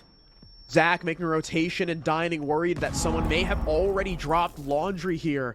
There's a player upside down repelled on that white window. Uzi getting tracked by the Deimos all the while. Candle's got perfect information on him, just looking for the shot through the floorboards, but he's hiding behind. Oh no, I thought that was a pillar or a door frame, but Uzi's just chilling there on the scan. What? He's got wall hacks. You gotta move. Now it's a 2v5, and Reapers isn't useless. That's literally the call out for the position because of that. With the SMG-11, no less. One of the worst weapons for a long-range engagement against ACOGs, and now he's being tracked by the Deimos. Finished off by Rival because he's got to run around the site, and the flank watch from Brios shuts down Zach. It's the best round we've seen from QoR all map to win the map. 8-6, no infinite OT needed. I talked about how no matter how you win a round, it's still a round one. And no matter how you win your map pick, even if it takes overtime, you still are able to get it off the board. Now sending yourselves into your opponent's Slime Belief's map pick of Clubhouse up 1-0. We've questioned the coordination and the cohesion of QoR throughout the entirety of that first half on this map of Cafe. That final round was the cherry on top, everything going their way. A very late rotation over by White Stairs from those 2 Slime Belief players on the top floor. QoR not only doing a phenomenal job of being in the position, but taking advantage, shutting down Thomas, getting rid of that player, and then just playing those ones. A lot of questionable plays, specifically the player that was being tracked over by Useless. And I think it's a situation where when you have all of these mistakes, all of these opportunities in a team like QoR that is at their fullest, fully warmed up and heated up, that they're not going to miss it. They're going to take advantage of every small thing you give them. It was a super slow start, but it's about who crosses the finish line. QoR, I'm sure, very happy to end up winning that map with how things started. I know we were certainly not confident. Remember, they were down 1-4. They came back to win it 8-6. We are going to take a quick break, let the teams rest. We've got Clubhouse up next in a few minutes.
Welcome back, everyone. Map number 1 was, as we like to say in the business, a barn burner. QoR started down 3-0, then down 1-4. It looked terrible. It looked like it was over. And they came back on the defense. They ended up winning 8-6. A round of just how far can you get as a team, QoR having that structure, just having overall a deeper bag. I think one of my points right before overtime was Slime Belief, especially on the defense, started to get a little bit stale, just not giving enough challenges, new things for QoR to deal with, and they started to just perfectly read into that defense, switching back onto the attack on overtime, just kind of running away with it. It's kind of a sense where we're seeing that just lack of a bag, just lack of having consistent and new strats, and again, relying on that team play, relying on just that pure raw mechanical skill, and QoR just shutting it down in the long run. Yeah, as much as there was mispositioning from QoR, there was a lot more solo play from Slime Belief. They did not have nearly as much trade potential as we would have liked to see from a team who rides high off their gun skill. You know, you hope that, if you lose the 50-50, then the next guy behind you is going to be able to win it. Also, it was something we talked about before the map that I'm very happy about. We only saw Moses on one shield. He died instantly, and then he never played it again. So fantastic. I think that calls for a toast. I'm gonna celebrate. The last of it too? That's special. No, I'm not the last of it? Okay. I'm too much of a not a lightweight. I just think it kind of tastes like shit. And when I mix it, I don't use a whole lot. So see, I still got a little. Okay, there you go. You got a little bit of the king left. I mix it with Dr. Pepper. We'll see if Slime Belief, though, can take it on map number 2, right? We talked about Clubhouse. 1, it's a 50-50 map for QoR. Sometimes they're good on it, sometimes they're not. 2, it's a default map, which always leans more into the more, default pug stacky gun skill type of play. As long as you got your fundamentals down, Clubhouse is going to be a breeze. And I believe this is the map that Slime Belief beat Band's Coast. No, not Band's Coast. I can tell you. Up next. Up next. Yeah, that's 7-4. 7-4. They took a 3 out of 5 rounds on their attack. They went 3-2, so they were really, really looking good on Clubhouse. Yeah. And it's also a map that, specifically in the group stage, QoR has played, and as you talked about, is the definition of 50-50. Losing it 4-7 to Cruelty, something that was to be expected, but losing it maximum overtime 7-8 to Space Shoes. Mm-hmm. Obviously still losing both, but I think it's a very kind of, complete contrast in both of those games. A lot of different mistakes. Obviously the Space Shube series, they had a sub. Space Shubes also didn't have one of their players also, so I guess you could say that's somewhat even. But again, we're going into this matchup. I think QoR understands a lot of the problems they have to this map specifically, but they haven't had to really play a team like Slime Belief on it yet. Yeah, they have not. I mean, again, like you mentioned, you look at the teams, Space Tubes and Cruelty, both a hell of a lot more structured than Slime Belief like to play. And if map number 1 is anything to go off of, at least on Slime Belief's defensive half, they're going to meet QoR at the door. They're going to play incredibly aggressive on these roams. They're going to be running around the map as best they can. And again, Clubhouse, similarly to Cafe, is not a big cutoff map. When you're on the basement, really the only cutoff that you're going to be able to stop roamers for sure on is like if you have a guy lounge or you have a guy like main stairs, which is why, again, the Scopos gets played so much. And on the top floor, the main cutoff, right, is construction window. But as Slime Belief, if you're able to just avoid those like 3 areas, you can still run around the map as you please. And I expect them to do the same thing here against QoR. But it is going to be QoR on the defense first, and they just had an electric defensive half on the last map. Oh, wrong replays. Yeah, not the right replays. Not the right replay. Wrong stream. We just heard Zay have like a mini panic attack in the VC. the rock scene. Oh yeah, and I think this is also a map that really falls down to the executes. Also a problem that Slime Belief had. Obviously, Clubhouse is a very different map if we were comparing it to Cafe, but again, whether or not Slime Belief want to, they still have to, in a sense, find success on just having that structure, getting that timing down. That was a huge problem, especially on their rotates back to the site when they were holding extended positions, just not getting that down whatsoever, especially in the last round, just overstaying their welcome way too long, especially Thomas. I think it's just those small little problems that you can just tweak that apply to pretty much only every map. I also think Clubhouse is a map where if you get that roam game off, especially with the lack of just info gathering that QoR had on their attack on Cafe, that Slime Belief, they could do a lot of damage on their defense. Absolutely, but we did see the same thing from Slime Belief too. We saw a lot of situations where they were walking into situations blind or not calling out to their team. QoR with the first ban is Dokkaebi, a powerful map on Clubhouse again, especially for that roam clear. Now Slime Belief, if it's a shield, is it Blackbeard like we saw last map? Oh, yes, yep.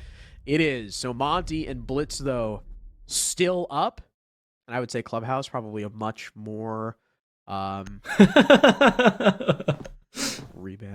A much better shield map than Cafe. So I'm worried. We're going to see more shields from QoR. It depends on how you use them and specifically who you use them. I don't want to name it. I don't want to will it to an existence. Kind of as the same sense where you don't want to say Voldemort's name. Not going to say his name. We're going to put faith into him that he won't play shields. And if he does, maybe he'll have success. Again, obviously, at a time and at a sense, it does fall down to just if the team puts a lot of just presence, a lot of their focus, if that main spearhead for an attack is that shield, won't be a problem to start off the half, as Slime Belief will be starting on their attacking half first. And also, I think this is a phenomenal chance for Slime Belief to directly attack a lot of their problems. You can already see that not bringing the Buck, rather bringing the Ram as kind of just its own utility that you don't always have to be using. You don't have to have the Buck directly on it. You can just throw a bogey drone and then go to a different point of the map. I think that is a perfect operator, not only for the entirety of Slime Belief, but specifically for Zim to play on, because it allows for him to be expendable, play in multiple different positions, while also still setting up the vertical.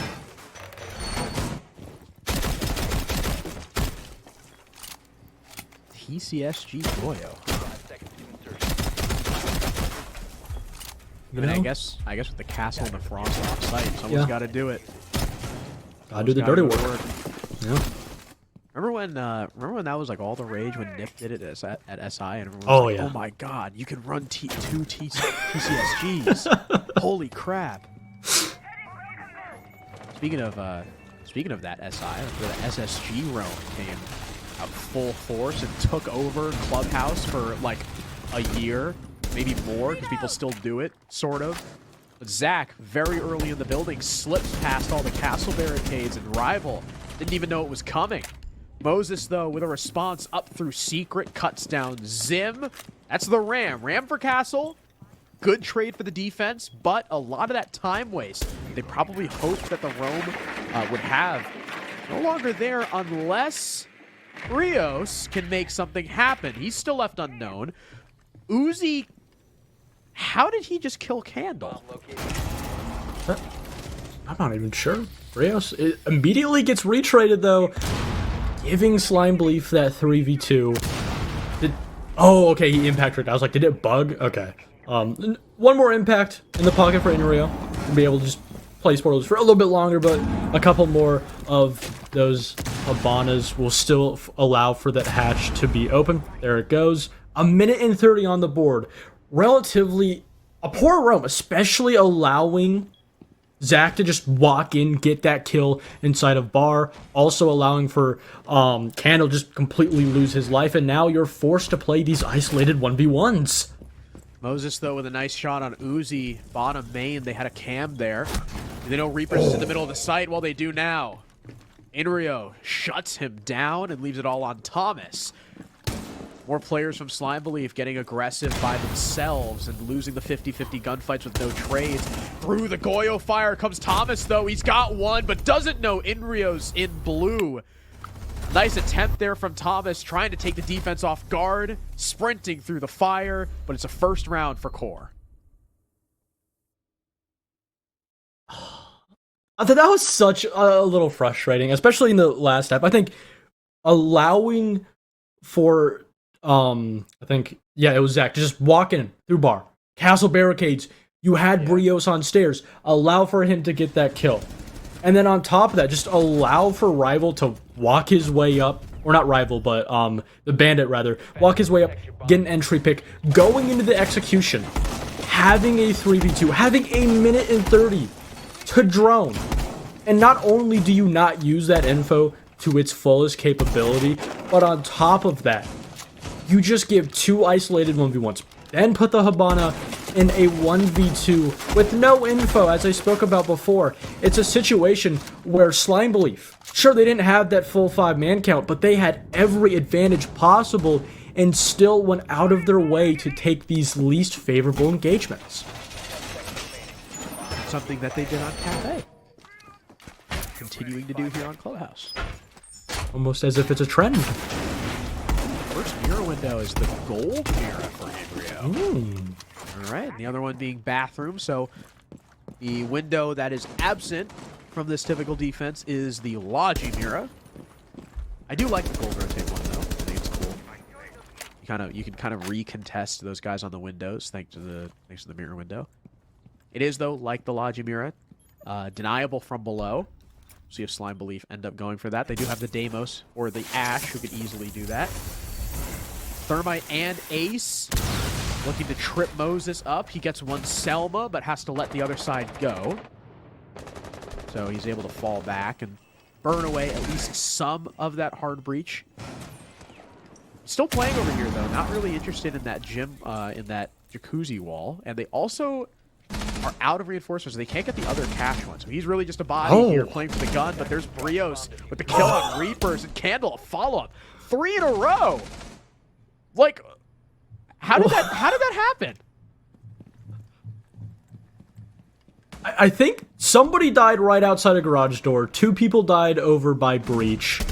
So I think they're going for a split takeover by Raptors, trying to apply additional pressure onto CCTV. Didn't get the swings off, losing 3 players.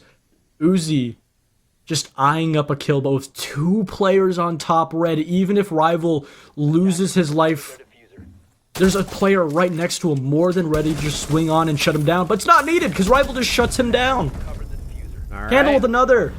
And QoR with a second round in the row. A much worse round from Slime. The entire round just dying out by Garage and CCTV. Like, what happened there? And I'm just going to prompt a timeout. 1 kill per player 2 rounds in. Oh, wow. And then 2 per player for QoR. Wow. That's crazy. Yeah, I honestly have no idea how those guys died. But QoR had a really, really good spread across the map. You know, the guys in Rafters, you had Bandit still playing over by Cash, I think joining his teammates kind of supporting them from server. You had the 2 guys top red. There were so many roamers. Slime Belief chose to attack them head on and lost every one of their gunfights. And because they've been playing pretty individually, a lot of these gunfights are just taken solo. If they're not winning them, they're not trading them. So hopefully something that fixes on the rest of this attacking half as QoR looking to just run up the score. This is Slime Belief's map pick. Remember, as we now go on to Cash, Moses with the Bandit looking to trick once again. QoR do have the Maverick, though, so they'll be able to easily circumvent that. Also interested to see where our rivals' Capcan traps going. Are they going to be going above? Or sorry, not above. Are they going to be going below? Or are they going to be going like gym side? Where do you think they would be more likely to sneak? Yeah, I don't know. I honestly don't know. I feel like it kind of depends if Rival wants to just put them in random places, try and trip up an isolated player, maybe just put them near the bomb site. Nonetheless, but I think specifically if we're looking at Slime Belief in these first 2 rounds, they've tried to play this structured checklist system of siege, directly attacking these points. As we talked about before, trying to deal with that roam presence, that extension over inside of CC and red, but then play isolated. They had the idea, they had the body counts to support it, but it's kind of a sense of like forcing a center to play point guard. He gets the idea, but it's not his role. He doesn't understand how to play it. Slime Belief not really understanding how to use their cohesion, their team bodies to clear out these positions, and whether or not they realize it, they're going for these isolated kills, isolating themselves in turn when they really shouldn't. Wow, was that a sports ball reference? I was. Epic. Thank you. How cool. How hip. How hit. No, Zim with the teaching. double Selmas on the server wall. No bandit trick from Moses to speak of because of the earlier Maving. So that's pretty much free. I do like the double rafters hold here from QoR. Especially in identifying that, as we've talked about extensively so far, Slime Belief's trade game has been weak. By strengthening your own trade game, kind of double down and make it even weaker. Slime Belief are clearing from the gym side. They're looking for maybe that construction split. Still got plenty of hard breach from Zim. All right. Awesome. Can't believe I just saw that happen. They have no Selmas. It's gone. That was their Nope. last Selma. We just saw No it chucked campers. at a shocked wall.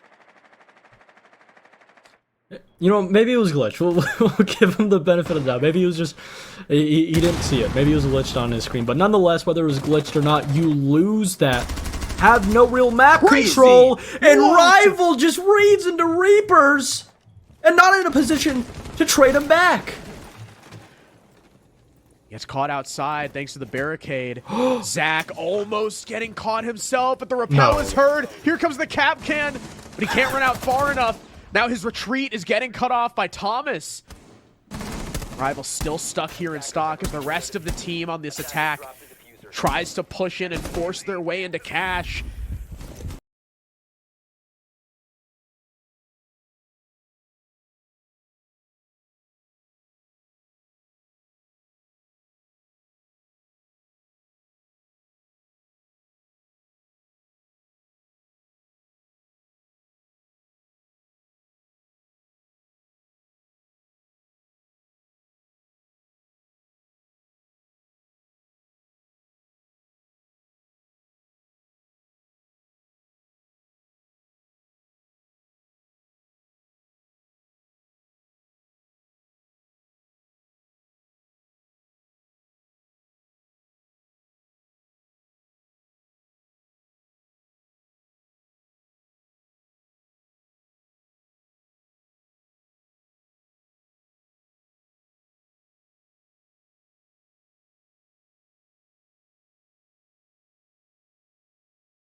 Zim with no hard breach. That means this is just going to be straight through the door, but Zim almost dies from the player top red. Grim canisters coming out for extra info, but now there's two dead. Thomas downstairs dies to Rival. Brios upstairs gets the kill on Zach, jumping in through server. Gas canisters continuing to burn time. Inrio still even has one left with 15 seconds remaining. Zim and Uzi know they have literally no way into this bomb site. 10 seconds to go. This is a lost round. Well played from QoR. Well played from Rival downstairs, who actually, I think it was Candle who got the second kill. Zmos now gets his third. Candle on the ground. QoR with another very confident round win. Another round where Slime Belief tried to do so much at once with little pressure. They did have success getting that CCT wall open, but no real presence over by Garage and Raptors. Not being able to take that away from the defense, also having Rival down below, the fact that Slime Belief not even entertained the idea to try and put pressure onto that player, obviously not having the info needed on him to do that, but also letting a pick completely just slide by, getting a barricade bang, wall bang, I don't know what exactly you would call it, and then having 2 players in the position to get that refrag and cut him off when Rival is playing over aggressive, not being able to get that. So many things in that round where Slime Belief almost had something, but were never able to get it. Highlight of the round, I think, is still Zim walking in the corner, just chucking the side. Yeah. No, I don't know if he didn't see it. I think his first reaction was just to walk in and throw it, and maybe either forgot about the bandit, or just like no one calmed it, and he didn't check. Either way, incredibly funny round. And now QoR find themselves up 3-0. This is a fantastic start, especially from the last map. A little bit sad for Inrio that he didn't get a kill last round. Breaks the even kill spread on QoR. Moses is able to get out of stock, scot-free, no damage done. Shoots, I think he was able to, no, he didn't even shoot a drone, so, I mean, you know.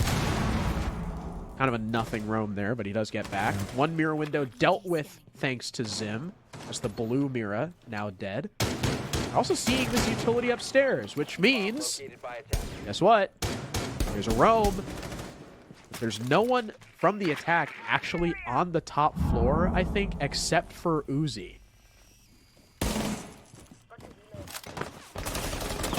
Oh, just missing their chance to get Brios. He doesn't need to swing. He still will choose to. But he's just, look at how much time he's wasting. Look at how he's just able to slip by like a snake. Hello? And he's able to find Reapers. Almost finds another one. Thankfully, Brios is reloading. Zim is able to answer back, but a flurry of kills. And throughout all of that engagement on the top 2 floors, not only is Rival still in this room, still being able to potentially play spoilers, but Slime Belief, no intel, still haven't successfully been able to set that vertical. A light ping, a light idea that there could be a player over here, but they still don't have a 100% idea. Wow. And Rival with the swing. What a roam from QoR. It looked like it was basically non-existent. It was just Brios up there, but despite like 3 drones on him, I think there was even another drone on the Condor. I couldn't tell if it was muted or not.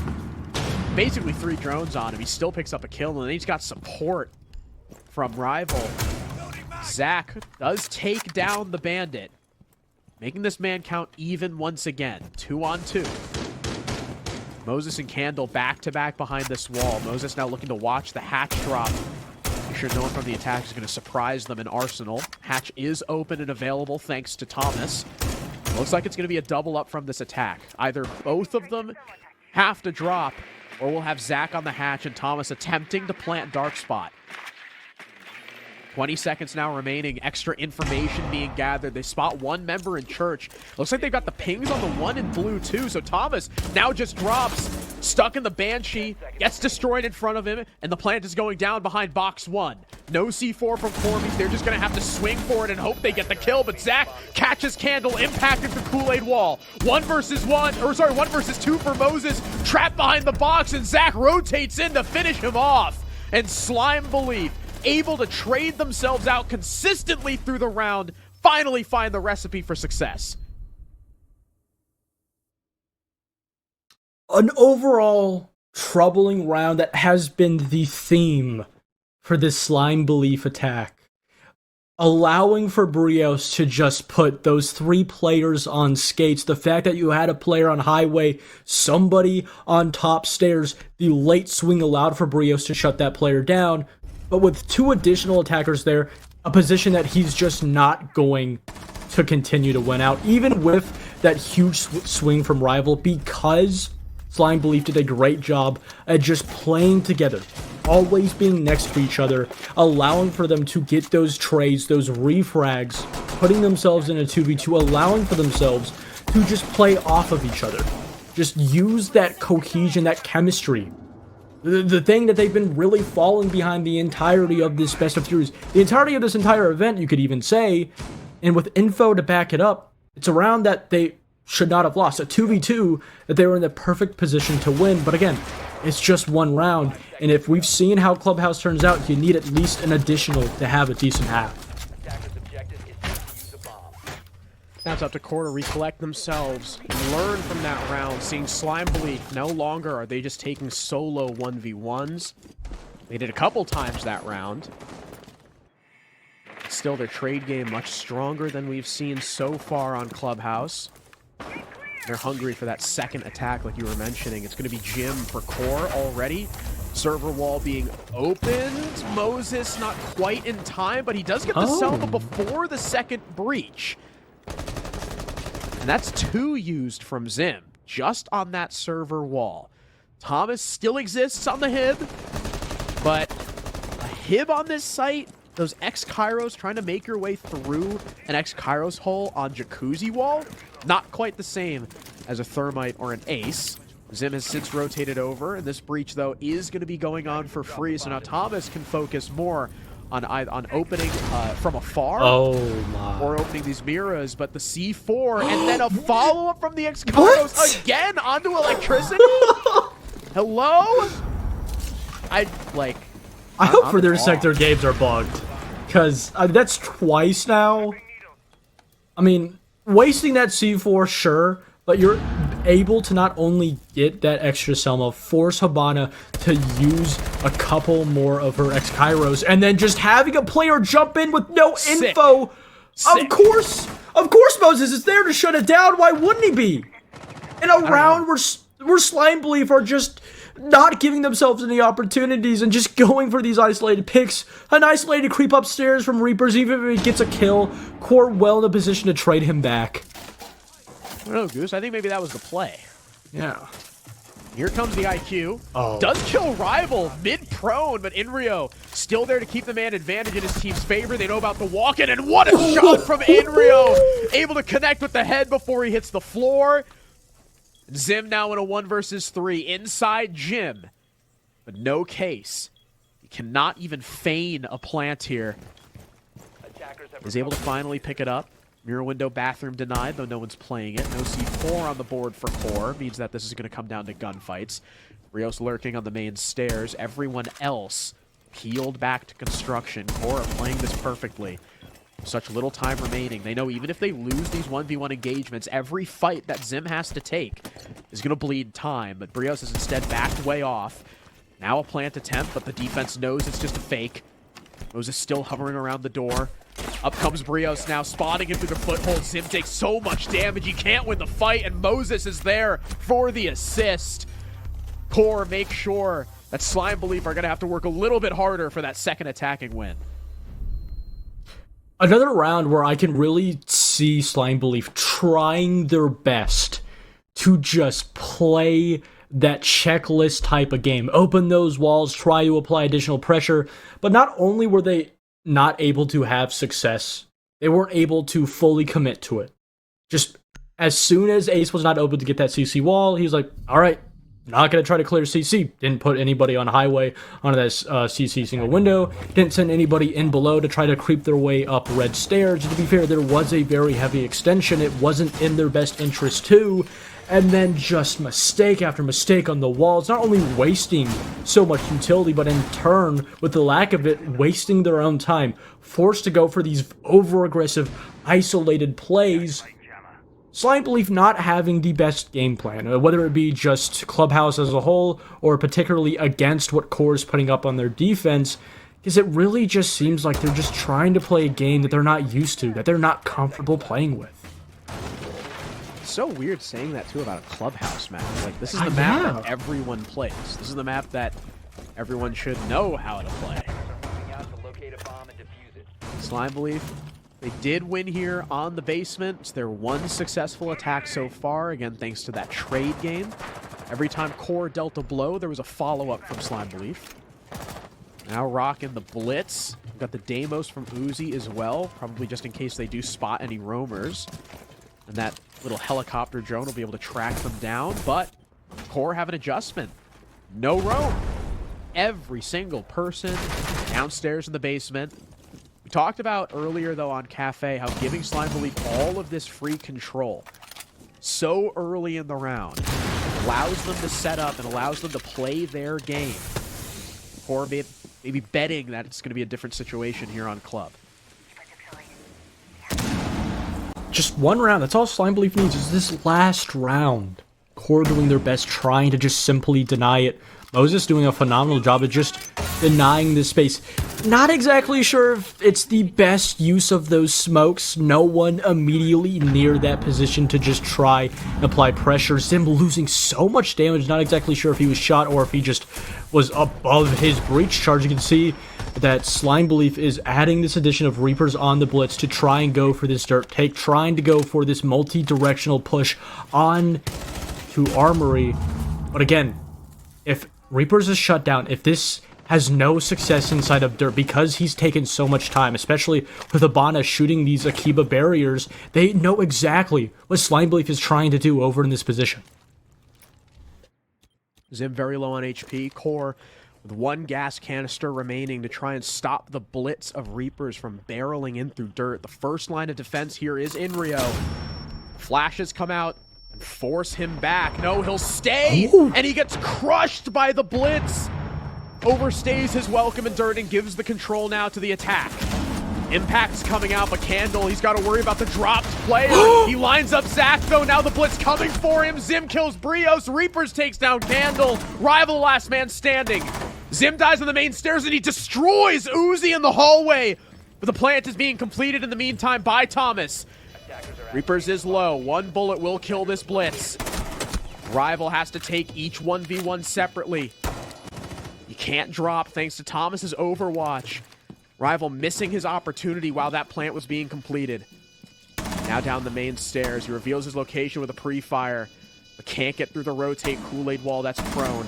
Every step he inches closer to this blitz makes that flash even more powerful, but he lines up the legs. Down goes Reapers. Thomas now looking for the peak. Rival doesn't expect him pushed up. And Slime Belief get that second round. That right there, I think individually, Thomas as a player in these very crucial situations, he just gets over aggressive. If Ace just, or not Ace, but Bandit just plays that a little bit differently, just waits for him to just walk right into him, that's a round loss for Slime Belief. That is a 5-1/2 for QoR. But on the contrary, you don't expect Thomas to just run at you like that. And obviously, that blitz being down was able to give info, but it's a situation where these rounds fall down so close in situations where they honestly don't really need to be. Blitz just overplaying his position, obviously trying to blind, trying to apply pressure. I understand what he's trying to do. I still think that 2v2 could have been played better. It's a round that is still won, though. That 2-4-1/2 Slime Belief able to fall back down onto this defense, having a very troubling time on the attack. But that's a story on a Clubhouse as old as the map itself. And now they get to test QoR on their own attack. 5 seconds left before insertion. This is where QoR struggled last map against Slime Belief. Both teams going 2-4 on their attacks, just like Slime Belief start off here. This is where we should expect Slime Belief's QoR to wake up. Zach and Reapers have had a decent beginning so far. We'll see how QoR tackle this roam now on the basement. Mozzie and Vigil duoing upstairs. Oddly enough, no top floor control, which is a bit odd, which makes me think that Slime Belief aren't really interested in holding on to this roam for very long. This is probably more of like a shoot drones, feel pressure, fall back instantly kind of play. Just denying QoR all that information that they'll otherwise be able to use on the bomb site. It was a big weakness from QoR on Cafe, that info game. We saw it several times really punish them when they started to execute. It doesn't look like they've got full information on the top floor either. They're still hot droning it a minute into the round, despite not a single player from Slime Belief being up there. Yeah, this extra caution that QoR is known for. Also, there's another thing that they're known for: playing really slow on the attack. We are now almost halfway through the round, and Reapers is still inside of bar. It's not like QoR has an idea. It's not like they have a ping and they're just waiting to find the opportunity to flush him out. They have no idea. There is no semblance that there is even a roamer on the first floor. They think that they pushed down all 5 players, and through all that, Rivals able to find them. That entire point that I was building up, now down in the dumps. But still, Reapers could have been a little bit better, still wasting enough time, and it's going to fall down eventually into this execution phase. But with that lack of pressure, the lack of getting that pick, losing the opening and not being able to get a refrag now puts Slime Belief in the man disadvantage. Still got impact, at least a delay in Rio. Uzi prep for the impact trick, but he misses, and it goes off, I think. I think he gets the hatch. Wow. Wow. All right, hatch open from Inrio. Dirt also being worked on thanks to Inrio. Moses out of Selma's. He's likely opened his hatches, probably looking towards Moto. But continuing to work with Goose. The time is bleeding. 30 seconds now. They've got 1 kill, sure, but there's still a player in behind AKs. Blue control still in the favor of Slime Belief. This is going to be a Hell in a Cell execute for QoR. Moses is the man with the case, and he's on the main stairs. Inrio gets an important pick as Zach overexposes himself, and now the smoke is dead. Now the Goyo's dead from Blue Hatch. Plant is going down in Moto. Uzi's all alone. He's found himself in a 1 versus 3, but the plant is completed by Moses. And upstairs goes one of those core attackers. The other 2 still duoed here on the bottom floor. Moses lit up a little bit. Brios lurking in Moto. The hatch open, but Moses behind bar takes Uzi out of his misery. A 5-2 advantage now for QoR. Exactly what I said on the side switch on Cafe. Slime Belief starting off their defensive half poorly.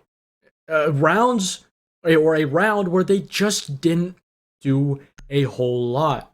They didn't work out through the entire round. They weren't able to really use that vigil inside of bar to its fullest capability, and they also didn't really have anything supporting that player. Default cam being shot out, no additional roamers by him, the entire top floor cleared out, nobody trying to creep their way up to blue, so that entirety of that isolated roamer, the entire win factor of that fell down to just 1, QoR not droning him, and 2, that player finding a core player off guard, unsuspecting.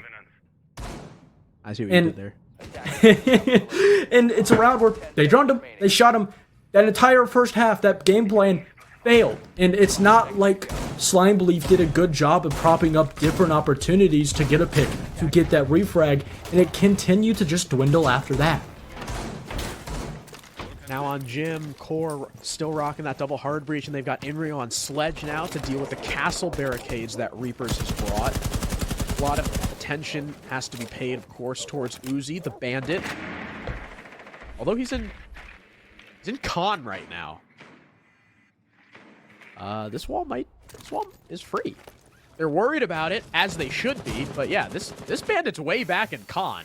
I think he's looking to trick the single wall. I'm pretty sure. Yeah. But that leaves much more important walls exposed. I think that just this entire map specifically, not only this series, there's just been a lot of questionable plays from Slime Belief that just begs the question for me of, was that planned or was that rather a mistake? Just allowing for that wall to completely go open. Obviously, they're going to shoot that Selma. A little bit of a misplay there. Obviously, just hoping that there was a player there. Zim was there to shut it down. And even with this clear, even with all of this utility pushing these players out, they're just not leaving. They're not giving QoR the opportunity. But still, QoR making sure that they're not able to stay here. Thomas is trying to fight tooth and nail for anything, and somehow he's almost able rather, to escape with his life, but Candle is there to shut him down. Another rotation where Slime Belief, they just go off of it way too late. Yeah, I like that play from QoR. So many players, so much utility being stacked up there because they know how important this position is.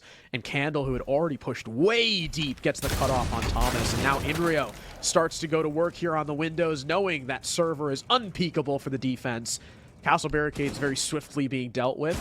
Logi hatch has been opened too. QoR, I'm sure, now working on that jacuzzi breach. No, I think it's already been opened from the from Candle, if I'm not mistaken. Moses is breaching single wall. Actually, can we get a jacuzzi wall check? Because Candle was the guy who got the cutoff, so I don't know if they've opened jacuzzi at all. This might be like a full window con push. All right. Okay. Well. Alright, well, they get a trade. Okay. Although Inrio does die on the windows. Moses is still down. So is Uzi. He's finally finished off, making this an even man count. 3 versus 3. Frostmat still in play beneath those windows. Whenever QoR jump in, they'll have to worry about them. They'll have to look down to shoot them. But Moses has been recovered. Candle is now the man with the case, though he trades off with the thermite. They'll look to climb their way in pretty soon, but Rival, he hits the main stairs lurk and gets one. Reapers is good for 2, though. So is Zach, and the attack gets shut down. Not opening up that jacuzzi wall. I get the idea from QoR, but it just allows so much more playability for that defense around such a pivotal spot. The definition of just one small change, rather, you know, in our opinions at least, a small mistake of just not opening that one wall, not only allowed for Slime to believe to just play very comfortable, not having to worry about that additional pressure from behind them, just focusing on that push by Cash going into construction, and then also playing those windows. Obviously, you had a phenomenal little lurk up top of those stairs, but it's just a round where I really do think QoR just made it way too difficult than it really needed to be. If they had that wall open, they could have applied that pressure, flooded that player out by bathroom, and on top of that, we can start to see that's given Slime Belief a chance, an opportunity, a breath of fresh air, now bringing in this clash to hold off this onslaught. QoR has read into just how passive Slime Belief has been playing relatively overall, and the lack of utility on these extensions, and have been playing so aggressive. The answer from Slime Belief for this is to just bring this clash, hopefully to deny it or at least waste a little bit more time. QoR, though, are bringing both the Zoe and the Capitao, who could both potentially deal with that clash, but they've also got Moses on the Monty. I'm gonna take a drink and steel myself real quick for what we're about to see. You never know. He is 8-5. He is. He's feeling himself. That's true, but one of the terrorist level maps that we saw from QoR on these fields was Clubhouse, and okay. The real terrorist shield play from Moses was on Bank. The shield play we saw from QoR on Clubhouse was just bad and not necessarily Moses' fault. There were a lot of rounds where Moses was Wow! All right. That was a crazy toss. Anyway, there were a lot of rounds where Moses was taking good control, and he'd be pushed up rafters, just no one would help him, and then he'd be the last alive. So with Inrio already dying here before fully tricking the wall, thanks to a great toss from Reapers. Not the start that QoR were looking for. And he's also their only hard breacher. And Rival already used both of his on the garage walls. So this, especially with a clash up, this round should basically just be over. Yeah, I mean, essentially the entirety of not your hard breach, but the round falls down on Inrio having success on the Monty. Rival is able to eventually find one. Candle almost finding the wall bang on that cross, but now you've just limited every single opportunity to get into this bomb site. On top of that, Uzi's able to find another one, putting QoR in the 3v4. Losing your Capitao is huge here. No more smokes, no more fires, both of which incredibly useful when you're forced to just push your way through a doorway. Moses, who looked like he wanted to just hop in the window, now being stopped by the bandit. The Azami holding the cross. This is going to be really, really difficult for QoR. Barring some miracle or some egregious throw from Slime Belief, this This round should be over as soon as QoR hit the go button. Clash, though, does have to worry about two different spots. Both Condor and server window where Moses has been lurking. Flashbang in from Brios as he's now the man on the window. We'll have to contest with, I believe that was Uzi, who's holding the angle by the bomb chassis. Clash rechecks the position. Another flashbang goes out. 18 seconds left. Brios takes a lot of damage, and now both his teammates are gone. 1v4. No way out for Brios. Dead to the Clash. Slime Belief with a great round 9. Oh, he didn't die to the Clash. He got deep. Oh, okay. Fair enough. Cool. I didn't hear the shots, and for some reason today, have you noticed the kill feed is just like broken half the Yeah. time? Oh yeah, it was broken first game too. Yeah, it's really annoying. Yeah, that's Ubisoft bugs for you. There's always some brand new thing that you would never even think could possibly be broken. Well, they find a way to do it. So it is impressive in a sense. And one common theme, now going on to my point after the little tangent there from us, 2 rounds in a row where the entire win factor has been dwindled down by the lack of focus on these breaches from QoR. First round, obviously, that was a decision made purposely, not getting that jacuzzi wall open. But the second round, the entirety of just getting the walls open, not even just CCTV, was having that Mav the wall, turn it soft, having whether the Flores or the Zofia, then breach it with their soft breach utility, and then moving on to the next one.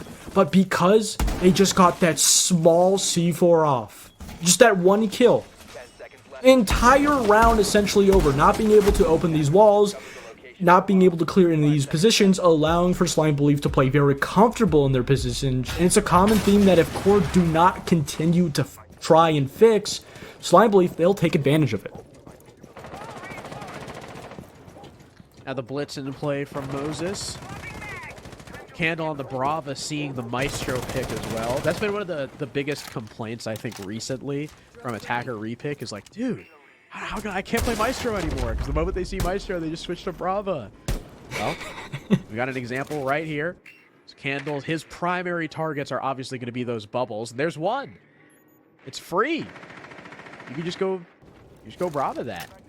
I mean, they might just break it. Oh, no, here we go. Yep. Oh, there you go. Here's the Brava. Oh, he doesn't want to get zapped. There's the Evil Eye. Hello? Wow, he missed? He missed the first shot. Oh. So the Evil Eye, like, pre-fired him.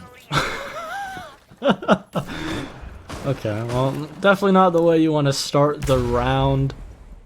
I think they'll be able to just jump down, punch it, and then just deal with it. You just have a play. Yeah, you can see Candles just sitting right in front of it, just waiting for it to open. That's one way to handle it. Just making it a little bit too much harder than it really need to be. And you can see that Slime Belief is playing very reserved. I'm not exactly sure where they were able to get that Habana Bell. You can see that QoR also is confused that they didn't see the Maestro camp there.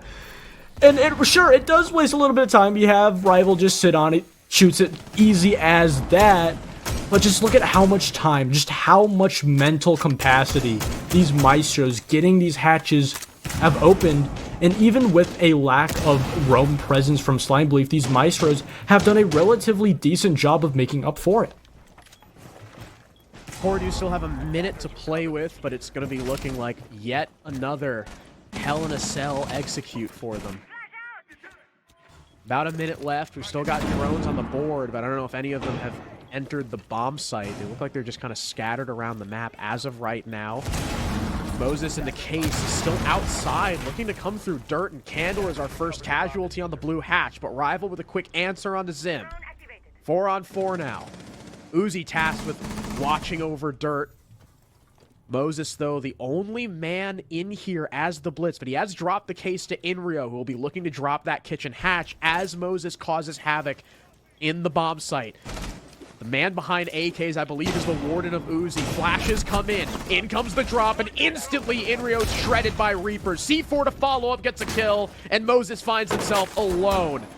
Trying to take control of AK.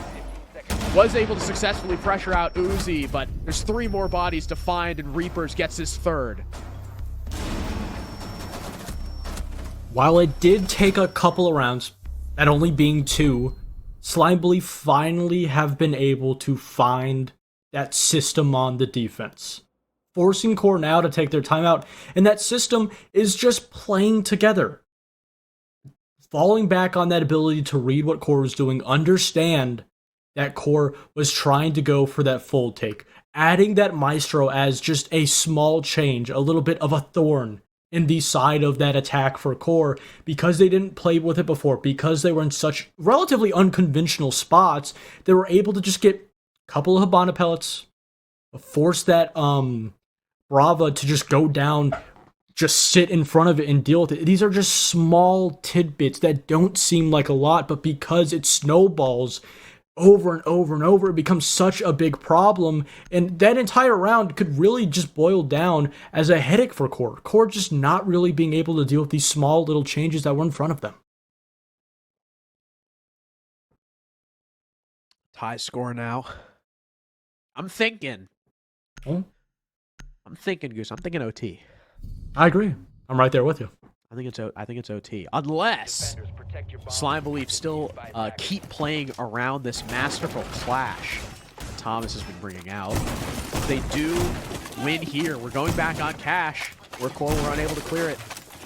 Although that is, a lot of that clash's power was due to the fact that QoR had no way to open the wall after getting that Mav got C4'd. So yeah, they tackle this round. They've got pretty much the same lineup as when they initially attacked here, only this time Inrio is Striker. Curiously enough. I can't remember what he played in the first attempt on this bomb site, but it wasn't that. Also, he was the sledge. Rios was Ash. Yeah. That's what it was. That's the switch. There we go. Look at that. Look at that. Memory like an elephant. Oh, yeah. Also, a little bit of a factor is not only specifically Brios, but overall QoR has been falling onto this sledge. With the most recent change, making him a 2-speed. But not only that, with these castle barricades, sure, there isn't a lot of vertical to set up, but on top of that, with the nades, with a relatively phenomenal gun, Sledge has kind of, worked his way, slithered his way back into the meta just a bit, and Brios is a phenomenal player at just playing meta-changing operators, going on to the Brava in previous rounds, even playing that Blackbeard being banned out here, and now switching on to the Sledge, just get rid of a lot of that soft utility, just not really forcing his team to worry about that, just taking that small bit of the round just off of their minds. They have opened a small hole in Jacuzzi. Uzi made me. I don't know if he wasn't aware of that. It looked like it just scared the shit out of him. Cash, though, is free. QoR happy to take control here. Rio's basically like lurking as Sledge. This is really funny. He does have help. Candle ascending garage. We'll probably open up that con to cash wall pretty soon as the ace. And the attack will be able to have that good cutoff right in the middle of the bomb site. Not really in the middle, but right across the bed, cutting out any close window players. Rival maybe looking for the same main stairs lurk that he had in the previous attempt of this site. That was good for 1 kill. My question is, QoR have, they've got the setup, they've got the plan, but what do they do when they're faced with this clash? They don't have a Zoe or a Cap this time. They have a Deimos below, but that's really only going to do so much. Choosing to rather use it on Zach, just trying to apply additional pressure before they go for this execute. Maybe even just finding an opening pick. It's Brios, though, to find it in a great opening for the round. Reaper's now gone. Goyo pack will stop Brios from taking into the bomb site. I believe that was an ace charge on the Logi wall. Maybe tricked by Uzi. Oh. I'm not quite sure. I don't hear the explosion. A second try now. The Azami gets aggressive on the breach, but now is also cut off by Brios on the contour. So I believe for just giving them picks. Uzi gets one back, but now the clash is dead, and QoR have the round. I mean, they didn't even really do anything. They just sat there. Brios got 1 kill, and everyone on Slime Belief freaked out. Oh. Again, it's QoR playing into that theory of chaos. Working small points around the map, building it up to a tsunami. And to be fair, just like you said, they didn't do anything crazy. They never got that con double wall open, forcing Brios to just play a one-dimensional position on that door. But because Slime Belief not only just played their positions poorly, didn't play off of each other enough, just walked into line of sights, even having a clash in front of that doorway, Brios was able to find one onto the zombie swinging from bathroom. It's these small individual mistakes that build up into an overall team problem that, because it all happens at the execution phase of the round, because QoR is putting Slime Belief in a position where they have to make every decision concise with little to no room to make improvements, it's a recipe for disaster that was purposeful from the start. 10 seconds to go. No clash. Immediately swapping 5 off. seconds to go. The biggest thing QoR struggled in this round after losing their Maverick, but they have doubled up now with the hard breach, and once you do open the plat wall, clash becomes much less powerful. So you certainly understand the swap here from Slime. They are bringing the Fenrir now. He's a new operator we haven't seen just yet this map, curiously enough. Fenrir can be very powerful here, especially with that one open breach. You can put it on red stairs, you can put it condor, basically everywhere the attack wants to push in. It's very Fenrirable. Is Inrio more cautious? Oh, yes, okay. able to run away from the C4. Maverick still alive. Reapers, no opening. And you can see just how he just vacates that position. Just gives it up. There's nothing he can do. It's just those small mistakes that QoR made in this early half of their attack that they now not only understand that they made, but now fix it. Inrio playing close to the bomb site, or close to the wall rather, making sure that they don't give that isolated pick. The problem now, though, is this Raptors position. You can see that they're trying to clear this position over by Master and Jim, but there's no Capital, there's no Grimbees. You're just going to have to force maybe Brios to send additional Flores drone. He's all the way by Master. He's not going to be able to do that, but two huge opening picks from both sides and still no real map control. Rival does go 1-for-1, taking down Zach with him.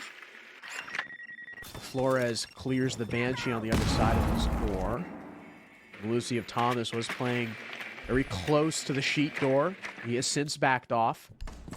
QoR have still a lot of information to work with, and now Inrio going to burn away this bandit, prevent him from tricking on this single wall that QoR want to open with this thermite. I don't think the top of it is open for any impact trick either.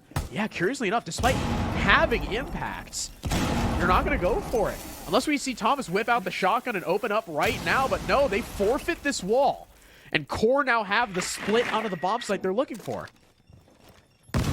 Allowing Blitz to go through, just completely ignoring that Raptors position.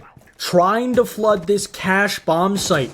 Getting that wall open. The entirety of this round falls down on flooding A. And Reapers to start it off will be not how you want it. Oh, but the feet! Moses finds it, and now your green box player's down. Next target, though. The next linchpin is Malusi here on red, and Uzi there on the rotate, but Brios takes him off guard. Now trying to sprint past, tussling with the Malusi on red. Moses gets himself inside, but down goes Candle. And now there's so much work for Brios to do with just the pistol. Thomas close on the wall, wins the fight, the plant goes down, and down goes Moses. Thomas with a huge round on red stairs, and we need overtime once again. Who would have thought the solution to this aggression would not be a clash? It wouldn't be a Goyo, but just give Thomas a gun. A huge misplay. A huge misplay, not only by Flores, but as I spoke about in that early round, not being able to clear that Raptors position. Sure, you did have that Flores just waltz his way into the bomb site, get rid of that player, but because he had to do it so late into the round, because you gave Slime Belief an opportunity to say, they're just going to come in through 2 points. No one's on highway window, so they have to go through single breach or con door.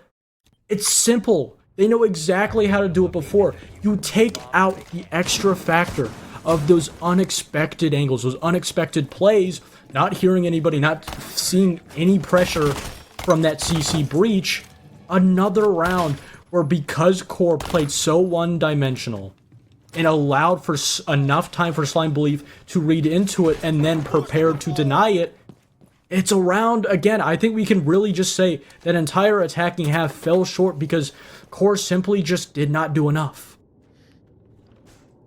Valiant attempt from Brios there, but I think also maybe getting trolled by the AR-33. It's low mag count. Now we're back down to basement, and QoR find themselves on the attack, the disadvantageous side, as has been the case in both this map and the last. We've got another roam with the castle, the vigil, and the Mozzie. In fact, kitchen hatch being opened too for a fallback. That's the rare one. Usually the fallback comes through blue and or moto. Kitchen much less common. Slime Belief could be looking to get the drop on these attackers, since kitchen is such a rare place for an offsite player to be. We've also got Reapers playing aggro on the main stairs window, looking to take a peek outside, though he has since walked his way back up towards Logi. He is alone on the top floor. Supporting roamers are covering his rotate. But I guess maybe hearing those drones or feeling the pressure, despite nothing really being there, Reapers still decides to fall back on the main stairs. Thomas setting up more drone denial, though. Yeah, his plan here is to take an attacker off guard and maybe just go for a fadeaway C4, and he finds it. Rival none the wiser. And an incredible opening pick for Slime Belief. Not only is that, their MO, getting the pick fast, but also on the buck. The only dedicated soft breacher this team has. A phenomenal change from Slime Belief, understanding that they couldn't play passive. Having 3 players on that top 2 floors, playing an immediate pressure type of roam, where if they were eventually tried to be pushed out from QoR, they had players to push back. The C4 coming out, shutting down Rival was amazing. Having that hatch to get that drop down, and now round previous where you wasted time, but this time around, instead of losing that opening pick, you come out with the win with it. Or though are able to open this church wall. Now they've got that cutoff through the through the B bomb site. Looked like Zach may have wanted to go for a peek there, but the ace avoids the sight line. Rio stacked up outside the door along with Moses, the case carrier. And he gets the kill in blue. Thomas goes down. Do they expect Zach close in the corner as that castle, though? Inrio takes him down. Candle another. And QoR looking to take the advantage on the attack. It's all down to Reapers. 1v3 plant going down. Coverage there from main stairs to delay him. Moses completes the diffuser. Now 40 seconds tick as Reapers needs to find the 2 players downstairs. The first engagement, though, is an even 1-for-1 with Brios. And QoR find themselves up now, heading back onto their defense. A phenomenal way to start off that round. Playing aggressive, having a very heavy extended roam with that additional rotate, having that hatch open, allowing for Slime Belief to just drop down to the bomb site. Even if they weren't able to get that opening pick, they were able to escape back down to the site safely.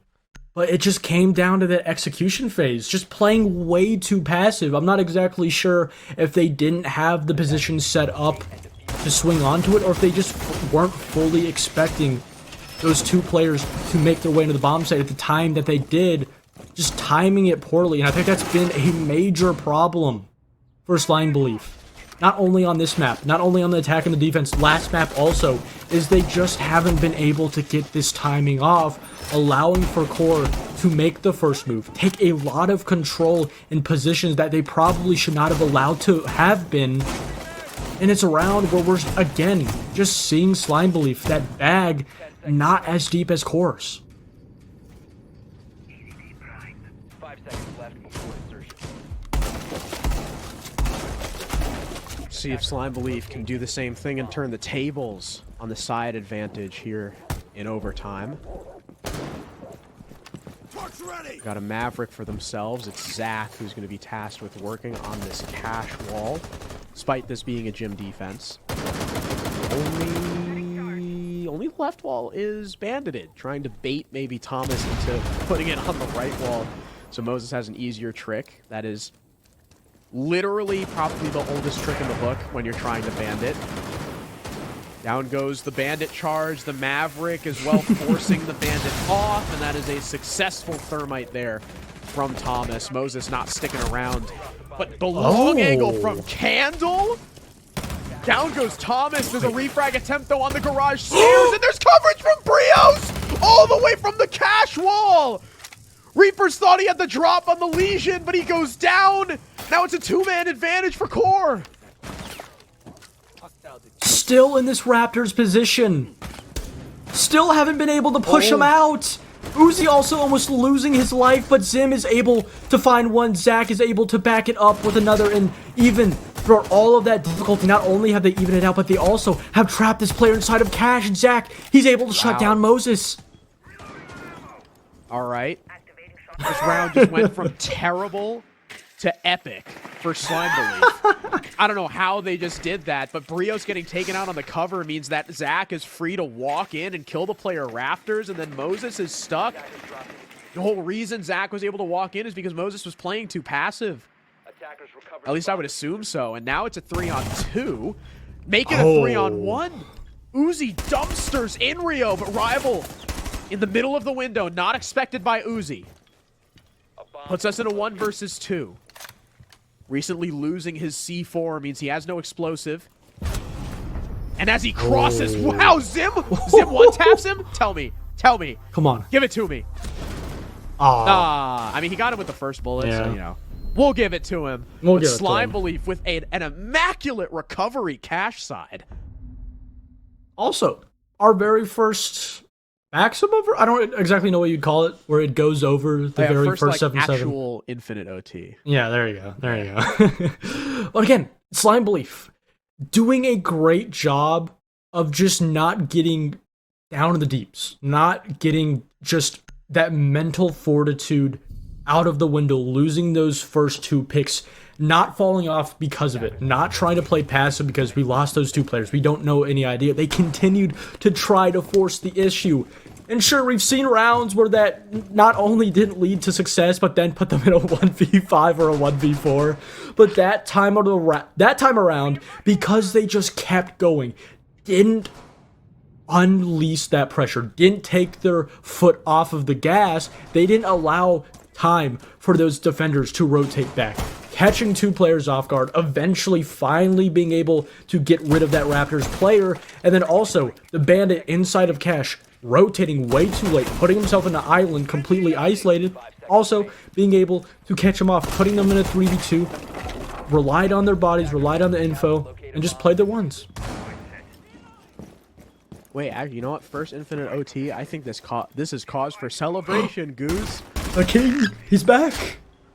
I hope the stream can pick up like the... I heard it. I heard it at least. I know. It comes through on Discord pretty well. I don't know if it does on vMix because of like the noise gate.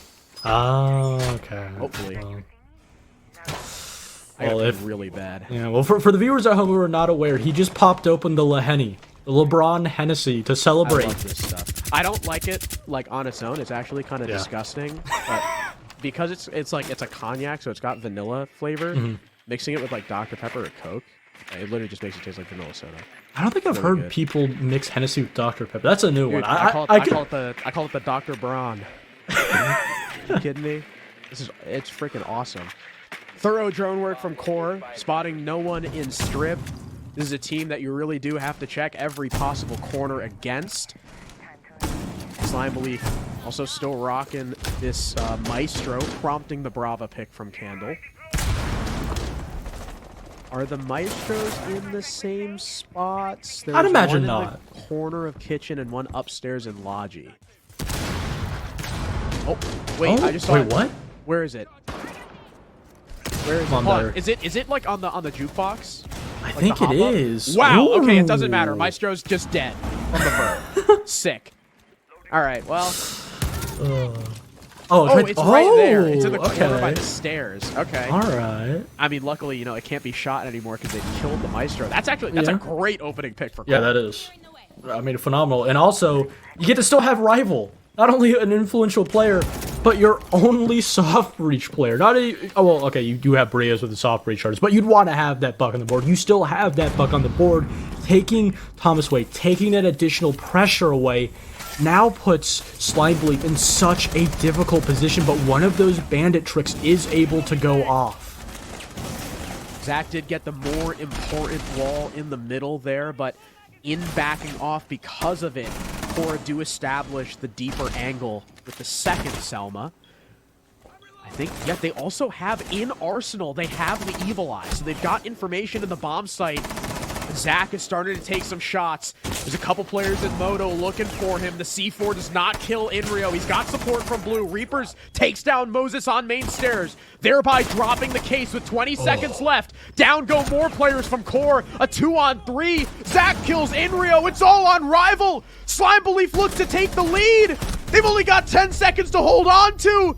And with round 15, Slime Belief, they're up 8-7. Moses sits unlimited OT. You fool!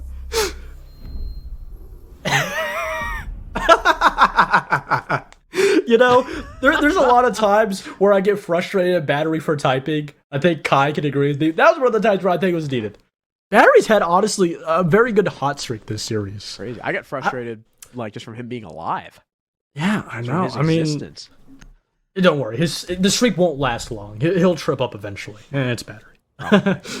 But again, it's a round where Slime Belief perfectly read into exactly when they needed to change the tempo. Early half, playing off completely, giving those top two floors all to Core, allowing for them to work that vertical, relying on that Maestro a tad bit.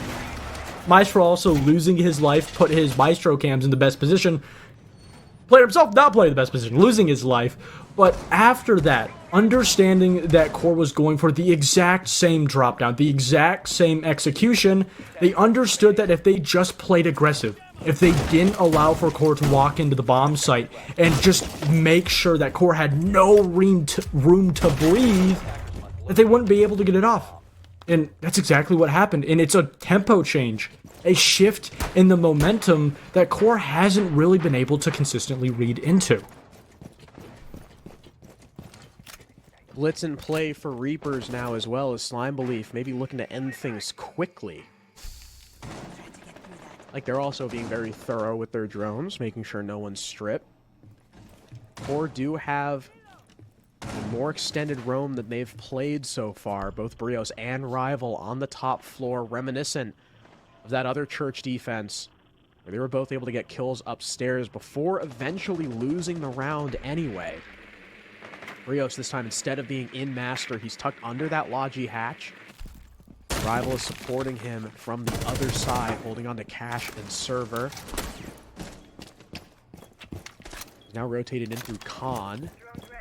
Slime Belief, though, clearing a lot slower than I think we're used to. Just as I say that, though, Rival is met face-to-face with the Blitz. C4 to try and delay and give him room to move. He gets downstairs, and no one from Slime Belief, though, is in a position for a cutoff. So it's essentially just a big time waste. Over a minute now, and Rival's able to get back to the bomb site, though the next target is Brios. He hears the Blitz. He hears the shield. Trying to rotate away and keep himself hidden. The Blitz spots him, I believe at least, rotating through. Brios should be a dead man in about 15 seconds. No, he downs him! All right, he does get traded. Blitz still alive. That was still shocking. Oh my god. Oh, you also bring in the Mira into the mix. If they are able to get at least one of these walls open, still allowing for the Mira not only to swing onto it, but also Rival looking to go for the C4, but no C4 in his pocket, so he's not going to be able to use that little hole being shot off on the top with 50 seconds left. Slime Belief going into an execution, sure, Reapers is very low on health, still a lot to work on the bomb site, still haven't been able to get Church Wall open or even try to attempt to, but have that man advantage in their hand. The way Rival's playing, I think the Moto hatch is closed as well. Now Reaper's on very low HP. Maybe thinks there's someone on AKs. The Azami is here on top of the cover, but he gets smoked by the Ash. Rival with one, looking for the other. Uzi taken out by that hatch, but now Rival is alone as Zach TKs, and because of it, and because of Reaper's low HP, it's a 1v1. The plant is going down, and Rival's got pings running past, baits the Ash off. He's got the information, but he loses! He loses the fight! What? You gotta be kidding me! It's 9-7 Slime Belief. They take it in infinite OT, and we'll need Consulate to settle things. What a map of mistakes. And just so many close calls in that early round. Rival almost losing his life. Also, losing that C4 was absolutely huge. If he had that C4 in his pocket, he could have thrown it over church wall, got rid of that player on bottom main, got that man count, take away some of the confidence in that execution. Also, both of those players in that 1v1 had pings, constant pings, and just still had no idea where each other were. It's a map that was a headache. So many mistakes, a lack of that cohesion in team play, the timing for both teams was completely off. I think it was a map where both teams weren't fully ready for the momentum shift. And at the end of the day, it was Slime Belief who used that idea of continuously just hammering down that aggression against Rival, against QoR as a whole, and the lack of adaptation in overtime from QoR now forces them onto a third map. Yeah, I thought it was over. I thought Rival was about to, because he would have not aced, but he would have basically 1v5 because of the TK from Zach, but couldn't connect the shots when it mattered. Zach proved how nasty he was, despite, you know, Rival getting the drop on him and Rival having pretty much perfect info. We're gonna take a break. We're gonna let the players rest. We're gonna rest. We will be back. The thrilling conclusion on Consulate just after this.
All right, here we go. Welcome back, everyone. If you missed the end of that map, I feel bad for you. We had Rival with his second almost miraculous clutch on the basement bomb site, but the Ash at the very end just got away from him. 9-7 the scoreline for Slime Belief, and we're going to need Consulate. A map that both teams are relatively not that familiar with. QoR, not having it played once throughout their entirety of the group stage. Slime Belief playing it once against 1 HP, a 7-1 victory, pretty much what you would expect with that matchup, in kind of a sense where you can only really take so much in how you value the skill of Slime Belief on Consulate, as 1 HP just not one of the better teams, to put it nicely. So going into this last matchup, we don't exactly know what's going to happen. We can't really expect what we're going to see in this matchup. I think overall momentum and tempo of how both teams play will be a really important factor. Adaptation also. But again, we just don't know which team will get the better side of those things. Yeah, we've had two incredibly defender-sided maps so far. Both 4-2 halves for the defense, all 4 normal halves. You did say QoR have not really played this map at all in Crucible. Before Crucible in E4, though, I believe they were something like 10-6. So Consulate, still historically a much better map for them than Clubhouse, which is literally like 50-50. Actually less because of those 2 losses that they took in the group stage. So Consulate should be a much more confident map for them. Garage Talks, when they were Garage Talks, on the other hand, I don't have map stats for them because they didn't make playoffs. Okay. So I don't know. I don't know. I feel like they. Okay, now I gotta look. I feel like they played it maybe once, if I'm remembering correctly. I remember they were a big. For some reason, they were a big lair team. They lost Consulate 7-5 to Outlast day 1, and then they also lost it 7-5 to QoR. So some history for at least Thomas and Uzi. Remember, they're the only 2 repeat players from that Garage Talks roster, but still some experience on the map from a couple players on this team. Some experience on the map against QoR in a long, 12-round loss. But again, historically, a good map for QoR, just like Cafe. Yeah, and I think that has been kind of the story, that both of these teams have relative historical past. Obviously, QoR a little bit more, especially not only with Garage Talks just being essentially a completely new roster, also a lot of the players being relatively newer to the players on QoR. But I think this series has kind of been a tale of just new beginnings. QoR having a very difficult figuring out stage post Element 4, post qualifiers for SI, the lack of they played in, trying to figure out, adding back Brios, having somewhat mixed results, having to play the play-in to get into this position in playoffs. Slime Belief, a brand new roster, very talented, skilled players. Zim having a phenomenal playoff series with TSG and Element 4, not being able to go all the way, now joining this roster. There is a lot to look back on, but also there's a lot to look forward to. Yeah, I mean, we saw it on Clubhouse. There were a few rounds there where the gun skill and the pure confidence really carried Slime Belief over the edge there. I mean, even the very last round, it was a combination of Rival not hitting some very important shots, and I think it was Zach on the Ash popping up and doming him above that box. There were plenty of rounds like that where it looked like maybe, like in the mid to late round, it looked like it was going to go QoR's way, and then Slime Belief just explode. I mean, like we saw it on that, what was it, on that gym attack, right? Where they lost like 2 people for free thanks to the Rafters hold in Garage, and then out of nowhere, they've got 3 kills. So Consulate, though, the slowest map out of the 3 we've played so far. I imagine Slime Belief may struggle with that super forward, aggressive, entry denial kind of play. Which is why I'm a little bit afraid that maybe they're just going to start like ratting, which has worked against QoR before. It's also kind of a sense where I'm sorry, Sim Idolcha is just a fantastic character.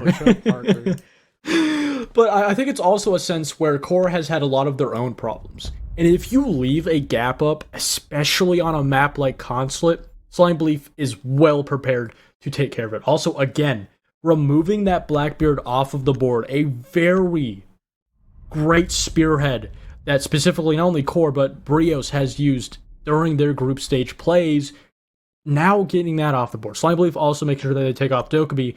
It's kind of a sense where we're now going to this third map. There are no surprises. Slime Belief, they're not going to be able to go for these surprise runouts. They're going to have to coordinate everything beforehand because Core, they fully understand how they're going to play. This isn't a best one. This is a best of series or best of 3 series, and we're really going to need to see how deep this Slime Belief bag is. Was relatively deeper on map 2 of Clubhouse than it was on the very first map of Cafe, but again, it's kind of a sense where if you give Core these easy rounds to play with, they're just going to immediately and quickly shut you down. And it's Slime Belief to start on the defense here. Looking to work Garage first. They've got Vigil, so obviously, at the very least, Zach is going to be roaming. Thomas probably going to join on the Legion, I would imagine. Because everyone else should probably be on the bomb site. Just as far as, like, operator picks are concerned. Maybe Zim. Zim can probably roam. Reaper's attempting to keep the tuber out hidden, it looks like. I was also going to make a point, too, that, you know, with, again, Consulate being a much slower map than either Cafe or Clubhouse because of, you know, its roomitis, maybe Core can use, you know, Slime Belief's play against them because Slime Belief are so quick. If you start ratting out, maybe Slime Belief either take longer to clear you or they don't drone you because they're trying to go so fast. But their drone work, at least on Clubhouse, was actually really good. Like, their info game was not bad at all. So, like, second guessing that, I don't know if that would quite work against this team, especially with Thomas leading the charge with those drones. Vigil. Oh, hold on. How's Core's information game? Do they know about this? I doubt it. Oh, it's being opened for him. Ooh. Peek it. Oh, you know you want to peek it. Huh? Do it. I think they're waiting for it. I think they expect it. No, no one's there. Battery switches off of it. Maybe we'll see it in the kill feed later. But again, I think a majority of these defensive rounds will come down to these breaches. Especially on a bomb site like Garage, you can see that Slime Belief is more than prepared. Getting that bandit trick off to a T, timing the tuber out perfectly. And I think that's something that a lot of people haven't really read into this Slime Belief team, is that sure, they are aggressive. Sometimes they will play overextended. Handle has potentially an idea, and Zach just walks right into his line of sight. All right. Info game so far for Core, I guess. 1-0. Decent. Yeah, the opening pick on the Zach. Though it has cost them about 1:20. Next target may be Zim here playing on those archive stairs. He sees the shadow of the player moving in from the front door, tags up Moses a little bit. Now the A's down to below half, and he does get away back down into the basement, but Core still working by Visa, opening up these hatches. Maybe looking to nab a cutoff on Zim. They could, if they work their way into Blue Hall or down Spiral. Try to force this Fender out, but now they turn their attention towards the bomb site. Rival evades one C4. That's Reaper's now used. Last one standing is Uzi the Bandit. Still that C4 in pocket. No one from Slime Belief exposing themselves just yet, though. Yeah, again, a phenomenal read from Slime Belief to not over-aggress. Zim also understanding that he didn't need overswing in his position. But Uzi looks like he's completely trapped. Has an opportunity to just completely run through that vertical line of sight, save his life, and with now 40 seconds left on the clock, this Core attack is starting to move a little bit too slow for their own well-being. 30 seconds now as the main breach does finally get opened by the ace of Moses. Now he's got that avenue into the bomb site, and now Core have another kill. Zim is dead. Uzi no longer behind pillar means that QoR are going to have an easier time getting into the bomb site, and all these players in cafeteria are blinded, allowing for a back hit by Inrio. Thomas, though, trying to go huge.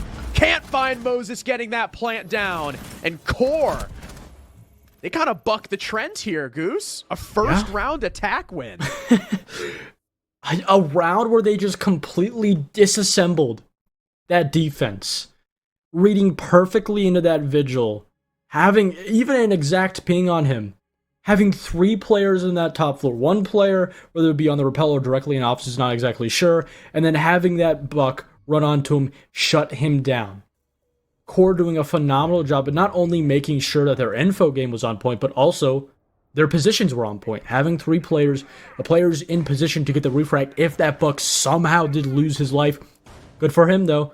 Vigil, not expecting him to be there. And then after that, being patient enough, waiting for Slime Belief to overaggress that player being Zim, just peeking, just jiggle peeking, trying to push that player over by lobby back, and then going in the execution phase, just setting that vertical up, trying to push these defenders out of their positions, clearing the garage part of the bomb site, going for the safe plant because they cleared pillar, because they cleared the player right by the small rotate inside of kitchen, and then having a player down below. It was a round where QoR perfectly understood what Slime Belief were doing and also played into their positions perfectly on top of it. Slime Belief now on the top floor. QoR with good signs after the first round. Looks to be an admin overtake. Typically the strongest top floor take when you don't have an Amaru, that is. Reaper's shield, I imagine, is Soda. We get a quick double check on that from the overhead. Mr. Battery, Mr. Andrew. Please. Mr. Andrew. Oh, he's listening to us. There it is. I forgot his last name. It's like 3 letters, isn't it? Oh, it's like something. Yeah, you're AUB. right. We're just doxing this guy live on stream. It's on Wikipedia. It's public info. There you go. Andrew Aub.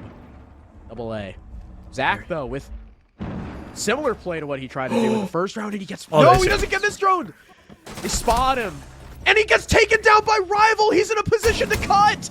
Perfect from QoR! Another opening pick onto Zach, dealing with the Goyo canister rather early, too. And because the roamer is dead, they can focus their full attention on this shield. Oh, is it in range? I think it is. Did he get it? Oh, I didn't hear it. I heard the explosion. Yeah, I didn't hear the shield go. There's no one there. I don't think... I'm trying to see. Okay, yeah, there's no one there. I think they got it. Andrew? There we go. Thank you. They did. Beautiful. Oh, I mean, just a phenomenal job. QoR playing into that info, making sure that they get rid of that player, not allowing for Zach to just continue to boil and add that phantom pressure. And on top of that, doing a phenomenal job at clearing this utility, getting rid of the shield, getting rid of the Volcon canister with it, and now going into this execution phase, having Rival below, but Zim, he's going to be able to even it out. He'd only lose that striker, though. Most of his utility was already through. Not the biggest loss in the world. You got Rival now consolidating with the rest of this attack. Should know no one's behind this soda machine. Zim still playing in long desk. He's fully blind, but Rival's worried about this player by catering. Zim, another kill now on the Moses. He drops the case by Soda, but Imrio kills Thomas in the middle of the bomb site. No, that was Rival on the Reapers. Reapers was the guy just prone there. Zim now with a third. He's the only person keeping his team in this round, and Imrio with a reaction onto Uzi and gets the spray, a transfer on Zim. Being allowed to live by Uzi, already a miracle in and of itself. And a late reaction from Zim gives QoR 2-0. You talked about how the first round being won by the attack was out of the norm. But then QoR getting 2, continuing to not only buck the trend, but play down to their fundamentals, doing almost everything perfectly, while Slime Belief, on the contrary, doing everything poorly. Being in the exact same position. Sure, it wasn't a Vigil that time around, but just playing over about that main lobby double door, all the way down to the exact same corner.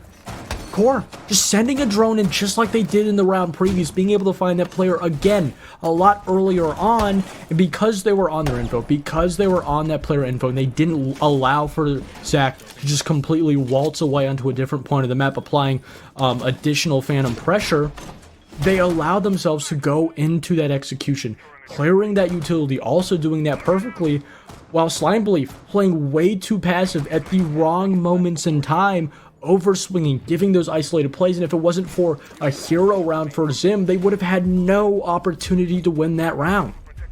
Attackers are moving out to locate a bomb and defuse it. What a play from Inrio, though, working his way in with that LMG, and now Core 2-0 0, having a banger of an opening to map 3. I think, before that 3K from Zim, it was just Thomas with the 1 kill from round 1. Slime Belief need the rest of these players to wake up, and soon, if they want to keep this competitive and not allow Core to start running away with the score on what is typically the worst side by a lot here on console.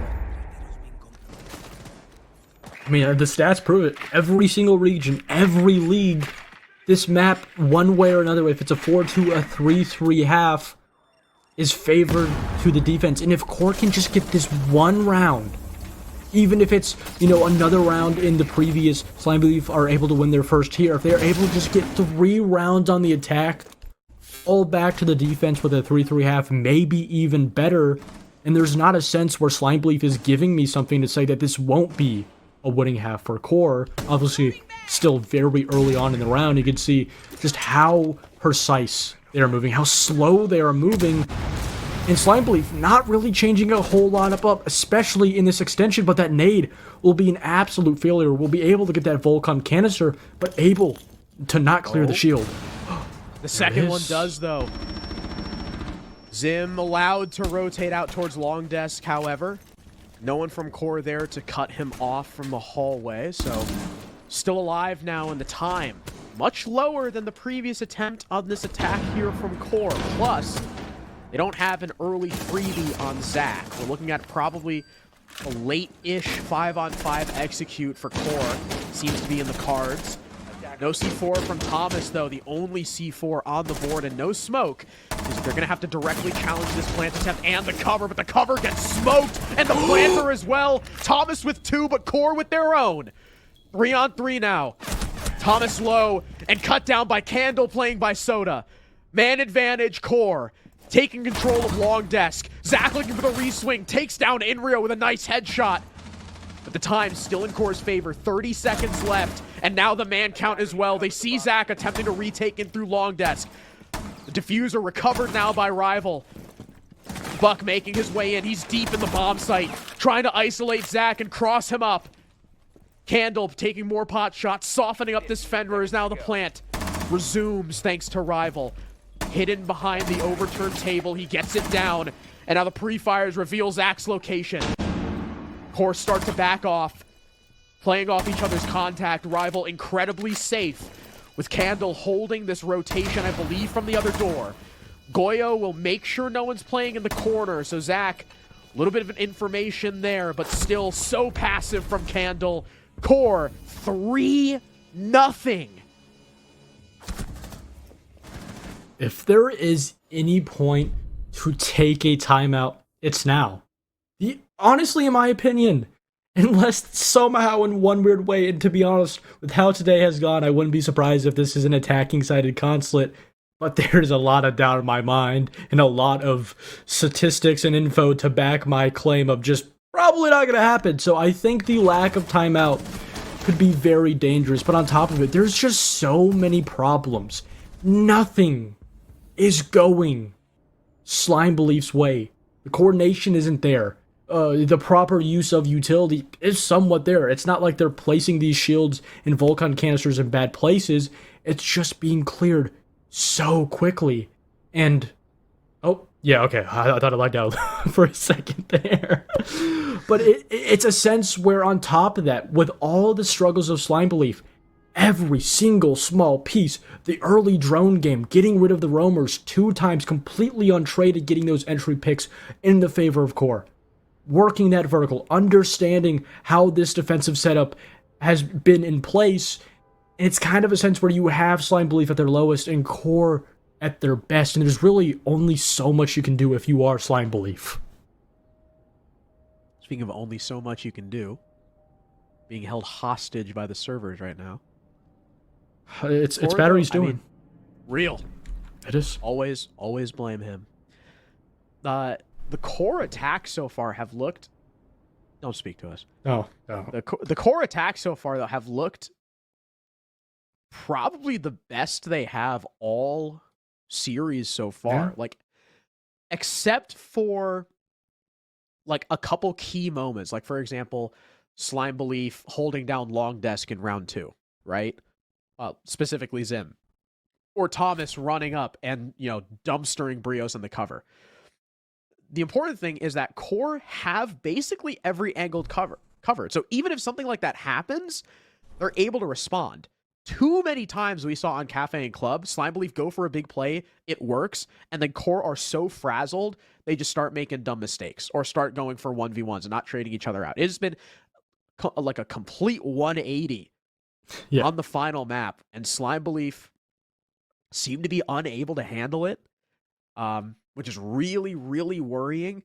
That on a try in basement and 2 top floor, the 2 primary sites, they have not won a single round out of 3. And I believe we're taking a rehost from what I can. I don't know. I can check the clean feed because we have that. Never mind. We lost the clean. No, we lost the clean feed. The bot's not in our call anymore. I'm hearing the like the lobby closing sound though. So I'm assuming it's a rehost. We are going to go to a break while we finish the rehost, and hopefully servers don't hold us hostage again. So don't go anywhere. We'll be back with the rest of Consulate as soon as we get all 10 back in the lobby.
And we're back. The timer was a lie. We have all 10 in lobby. If you were not with us, QoR started on the attack, and they're up 3-0 on consulate attack, funny enough. And they've looked pretty damn good, too. Like, probably they're the most consistent attacks they've had all series. I mean, especially for what I'm seeing and the little to no mistakes, I'd argue all entire, like, event. I mean, I think the group stage, there were a lot of difficulties, especially in just the structure. I think going into this playoff series, the big question of would this roster be able to mesh? I think especially bringing in Brios, who is such an influential player, whether or not it's, you know, a purposeful decision on his own part, he just has such a big impact in the game, especially in their playing game. Even though it was a 2-0, you could still see a lot of the struggles of this team still meshing together. I think also bringing in Rival, a lot of big personalities, not in a sense where they necessarily clash, but you do have to learn to just make room for everybody. And I think not only this map, but this series, they have really made a statement that they can find that consistency. It could also be, too, that Slime Belief Attackers are heading out to defuse the have not played best of threes yet, Yeah. right? That's sometimes the weakness of these pug stacky kind of rosters, is in best of ones, you know, you can catch the opponent off guard with your aggressive plays. It takes a little bit to get used to, and by the time the other team warms up, a lot of times the map is over. In a best of three, you've got a lot of breathing room. Reapers is there for the opening pick. Candle, now gone. Sledge, an important operator here on this bomb site, although they've got redundancy. Plenty of it. They've got Buck and Ram, so I'm sure losing the Sledge is more... You're more losing a set of nades than you are losing soft breach here. I mean, nonetheless, though, that's a great way to start off your round. Uzi with another one.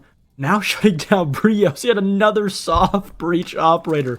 Sure, you do still have a very expendable pocket of soft breach, but you don't have an expendable lineup. You're not going to be able to get those two players back. You're losing them now. In a 5v3, you can see Rival needs to get over aggressive, but it's an effort just lost. Zim is able to shut it down, though. And now every single kill dwindles down. Zim with a second. And now, just so much success, but like, where was this the first 3 rounds? Real. Wow. All right. Slime Belief waking up after the rehost. Maybe Could have been doing this. Maybe QoR was getting iced out a little in the break. I don't know. 3 kills for the Goyo. A tremendous effort upstairs with the Vector. And I'm sure, though, QoR are like, all right, guys, we got our ass kicked by one guy. You know, they can't do this the rest of the map. Hopefully QoR, I imagine, are not too shaken up by it. They're just going to say, all right, that was basement. Sure, let's go back upstairs. We already won it twice. attackers need to locate and Yeah, defuse. and that's the problem. Even if Slime Belief are able to work these next 2 rounds, including the one they just won, get that 3-3 half and completely stump QoR on this last half of the defense, they have to attack. And the problem with that is that Slime Belief has not been a team on the defense, aside from the last round, to really be the instigator. To go out of their way to try and shut down these opening engagements, specifically on this top floor bomb site, just respecting this attack way too much, giving them way too much map control, allowing them to just run away, to apply pressure, to dwindle down the amount of space that Slime Belief can move around. And that's a problem that you definitely cannot have on your attacking half.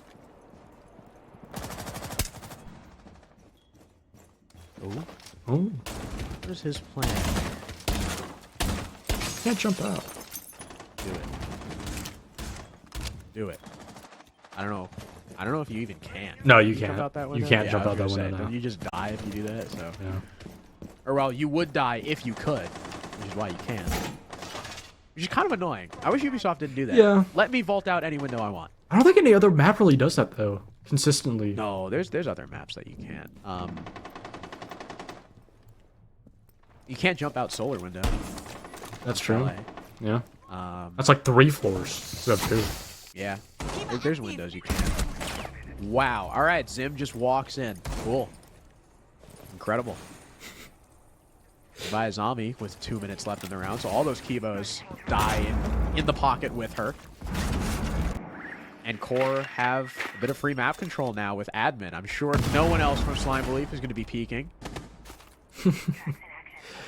I mean, not only do you lose that very first player, lose the Azami, lose Zim, an influential player, but now it forces not only QoR to play relatively more passive, you don't want to give another body away, but in a sense it also removes a lot of just that confidence. You're not going to be able to go for that extra swing, to continue to apply pressure. The formula that they found and that worked and led to them winning Clubhouse, being able to get rid of that force, just holding on to the shield over by vending for a little bit longer. And if they could use this to waste time, maybe even have it up until the execution phase, this could be a phenomenal position, but eventually that floor is able to get rid of it. Just like QoR has been able to do every round. They have not been stalled out fully by this shield once. It has taken them a little bit of time to get through it, but still, a minute remaining. Brios is the man with the case, and it looks like they're probably going to be going for a similar, if not the same, execute. Just get the man into that door, get him in the corner, and cover from, Soda Machine and in with him on the door. One problem that QoR, though, have to deal with, whether they know it or not, is Zach inside of Soda Machine in the corner, and Reapers, a nice toss with the C4 to kill Moses. That takes away your catering player. Again, a big cutoff for when this execute finally comes through. Now, Uzi can hold this cross with Zach the Frost. Like I mentioned, I don't think QoR know he's here, and the time has been bled dry. 10 seconds left. They need to make a move. Zach takes down Rival before he's traded by Cannibal. Reaper's here close. Takes down Brios. Man advantage now for Slime Belief with so little time remaining, and QoR simply have no way in. The castle working wonders for this defense. I mean, a phenomenal round of just simply Slime Belief reading into, and in a sense predicting that QoR was just going to go for that office overtake. Nobody on bathroom window, nobody trying to apply pressure on his CO, nobody even sending a drone on the yellow stairs. And it's these small little decisions that just send a huge message to Slime Belief that this is going to be a very one-dimensional take. Obviously, they were able to hold on to that vending shield for just a little bit longer. Took 2 Floreses to push it out. But on top of that, just reinforcing, barricading with a castle, that double door going into meeting, denying that easy entryway, having that player hide behind vending, having then the player with the vector go on and shut down the cross going into meeting from spiral stairs. It's these small changes, just rotating a player to a different position, playing more together, that completely shut down that entire QoR execution before it even happened. And keep in mind, that was a execution around where Slime Belief, they had that man disadvantage. Mounting a little bit of a comeback in the first half. In the second half of the first half. Second quarter, I guess. QoR have 3 kills in the past 2 rounds. 3 of them being handled. I think all in the previous round, because they got flawless round prior. Kind of a similar situation to what we saw from Slime Belief, where they only had 2 guys with kills like 3 rounds in. See if QoR are able to land this 4 versus 2, confirm it. My vMix feed freaks out. It's okay. It's both of us. Yeah, it's both of us. Yeah, it is. My thing's frozen. All right, can they hear us? Can they hear us? Zay? Battery? Anybody? They got him. I don't even know if they're hearing us right now. They finally got Zay. I know. It took him long enough. Not to say I wanted him dead, but they were going after him for quite a bit of time. I mean, they were seeking him. Well, finally found him. Hey, Zay. Hi. What's up? Oh, it's back. Oh, it's back. It's back. We're back. The vMix is, we're back. The feed is back. No one's died. We haven't missed anything. Although Reapers just put a Boss G slug into Candle's body. We get some return fire. So, chat, I don't know if you guys can hear us at all there, but our feed froze for a little bit. Just in time to see Brios get the opening pick. On to Zim. QoR, once again, start with a leg up. I'd be pissed too, I'm not gonna lie. Yeah. That was kind of crazy. Yeah. I mean, again, it's that late rotation. Having complete meeting control, aside from this Vigil, a player that... Oh, you can jump out of there? What? You can? What? Zach with another. That has to be a change. I swear that was a purposeful thing. Moses is able to get Uzi, but you can see that Zach, he's trying to force the issue. He's trying to make his way back up. Oh! Paired with Thomas, they're able to find two. A massive upstairs retake from the last two players on Slime Belief, but Inrio takes down Thomas. Zach knows now his only option may be to retake upstairs, but does the attack expect it? Candle taking a little bit of damage from that goo mine, now on 1 HP. They've got no information. This is a freebie for Zach. Down he goes. Inrio too slow for the refrag, and Zach gets away with his third kill. Now a 1 versus 1. And information on Inrio's position. Plant going down behind the piano. Zach's got pings, but Inrio looking to stick it, and in comes the Legion. 4 kills in the 1v2 for Zach, and a tie half for Slime Belief. Just overall very slow clear from QoR. Not only costed them time, but also propped up the opportunity for Slime Belief to just work that flank. I talked about how they are a team that will not take their foot off the gas. They will continue to push this unrelenting pressure onto attacking teams. This time around, it was QoR trying to clear that top floor, not expecting not only Zach on top yellow, but also Zach going for the flank all the way up Spiral Stairs, literally running like he was Forrest Gump. Going for that kill, getting it, and then playing back, not over-aggressing, trying to force that 1v1, understanding that he could force that player onto a very uncomfortable plant with little to no time, and because of it, they've buffered themselves 3 rounds. Oh, and chat, they could hear us while everything was frozen, so... Oh, okay. A little Sorry bit about played that, off guys. there. I think we didn't say anything bad. Yeah. My goodness. 5 seconds left. Or expose anything. No plots exposed, nothing. No. Attackers objective is to secure the bomb. Zay's alive, he's fine. On the top floor, they've got Goyo, they got Smoke, they got plenty of delay power. Slime Belief, though, pretty obvious what they're going for. Yang, Lion, Amaru, there's only one take that you typically do here. Well, okay, there's 2. Zim is the man with the K, so I assume it's the second. It's not going to be the Amaru plant. It's going to be everyone attack one side and Amaru go to the other. Again, I assume if Zim keeps the case, that's probably going to be the plan. Is the plan. You also have Thomas Oh, with the Ying. Early I potentially go for an early smoke. I'm not entirely sure if they want to go for an early execution. They have Reapers with that Amaru all the way over by the office position. Nobody immediately inside of Printer, so this won't get anything aside from just a couple of map control. But Thomas somehow has found himself down to Brios. yeah, that's... The run out. Yeah, that's Ying gone. That's a huge run out from Brios. 5 versus 4 now. Reapers has Amaru'd his way into admin.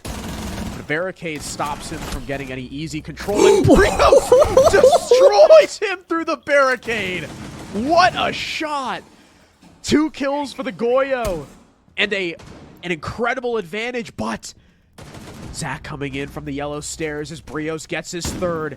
Looking for the bandit, misses the 1-tap as Brios now gets a 4th, and it's all on Zach. An ace for Brios! The Goyo putting his foot down and reclaiming the lead for his team. Absolutely playing with his food, taking one after one. Slime Belief just throwing isolated engagements after another. A round that was a recipe for a disaster. And QoR, and specifically Brios, turning into Gordon Ramsay, taking that recipe and cooking a phenomenal dish, that being an ace for the round to start off their half. And this is what we were talking about We talked about, oh, how it's so pivotal to get that 4-2 half on the defense, because now, not only does Slime Belief have to go near flawless, they have to get 3 rounds of their own. They can't get that 4-2 half. If they just lose that one additional round, that's over. They lose in regulation and they're out of the event. This is not W elimination. There is no overtime. They have to go near flawless, and they can only give 3 rounds, if that, to QoR. And that was an incredible ace. That wasn't even like, oh, he had to get all 5 kills to win the round. He just like... He decided to. He just like big balls walked at them, like without a care in the world. What a play from Brios.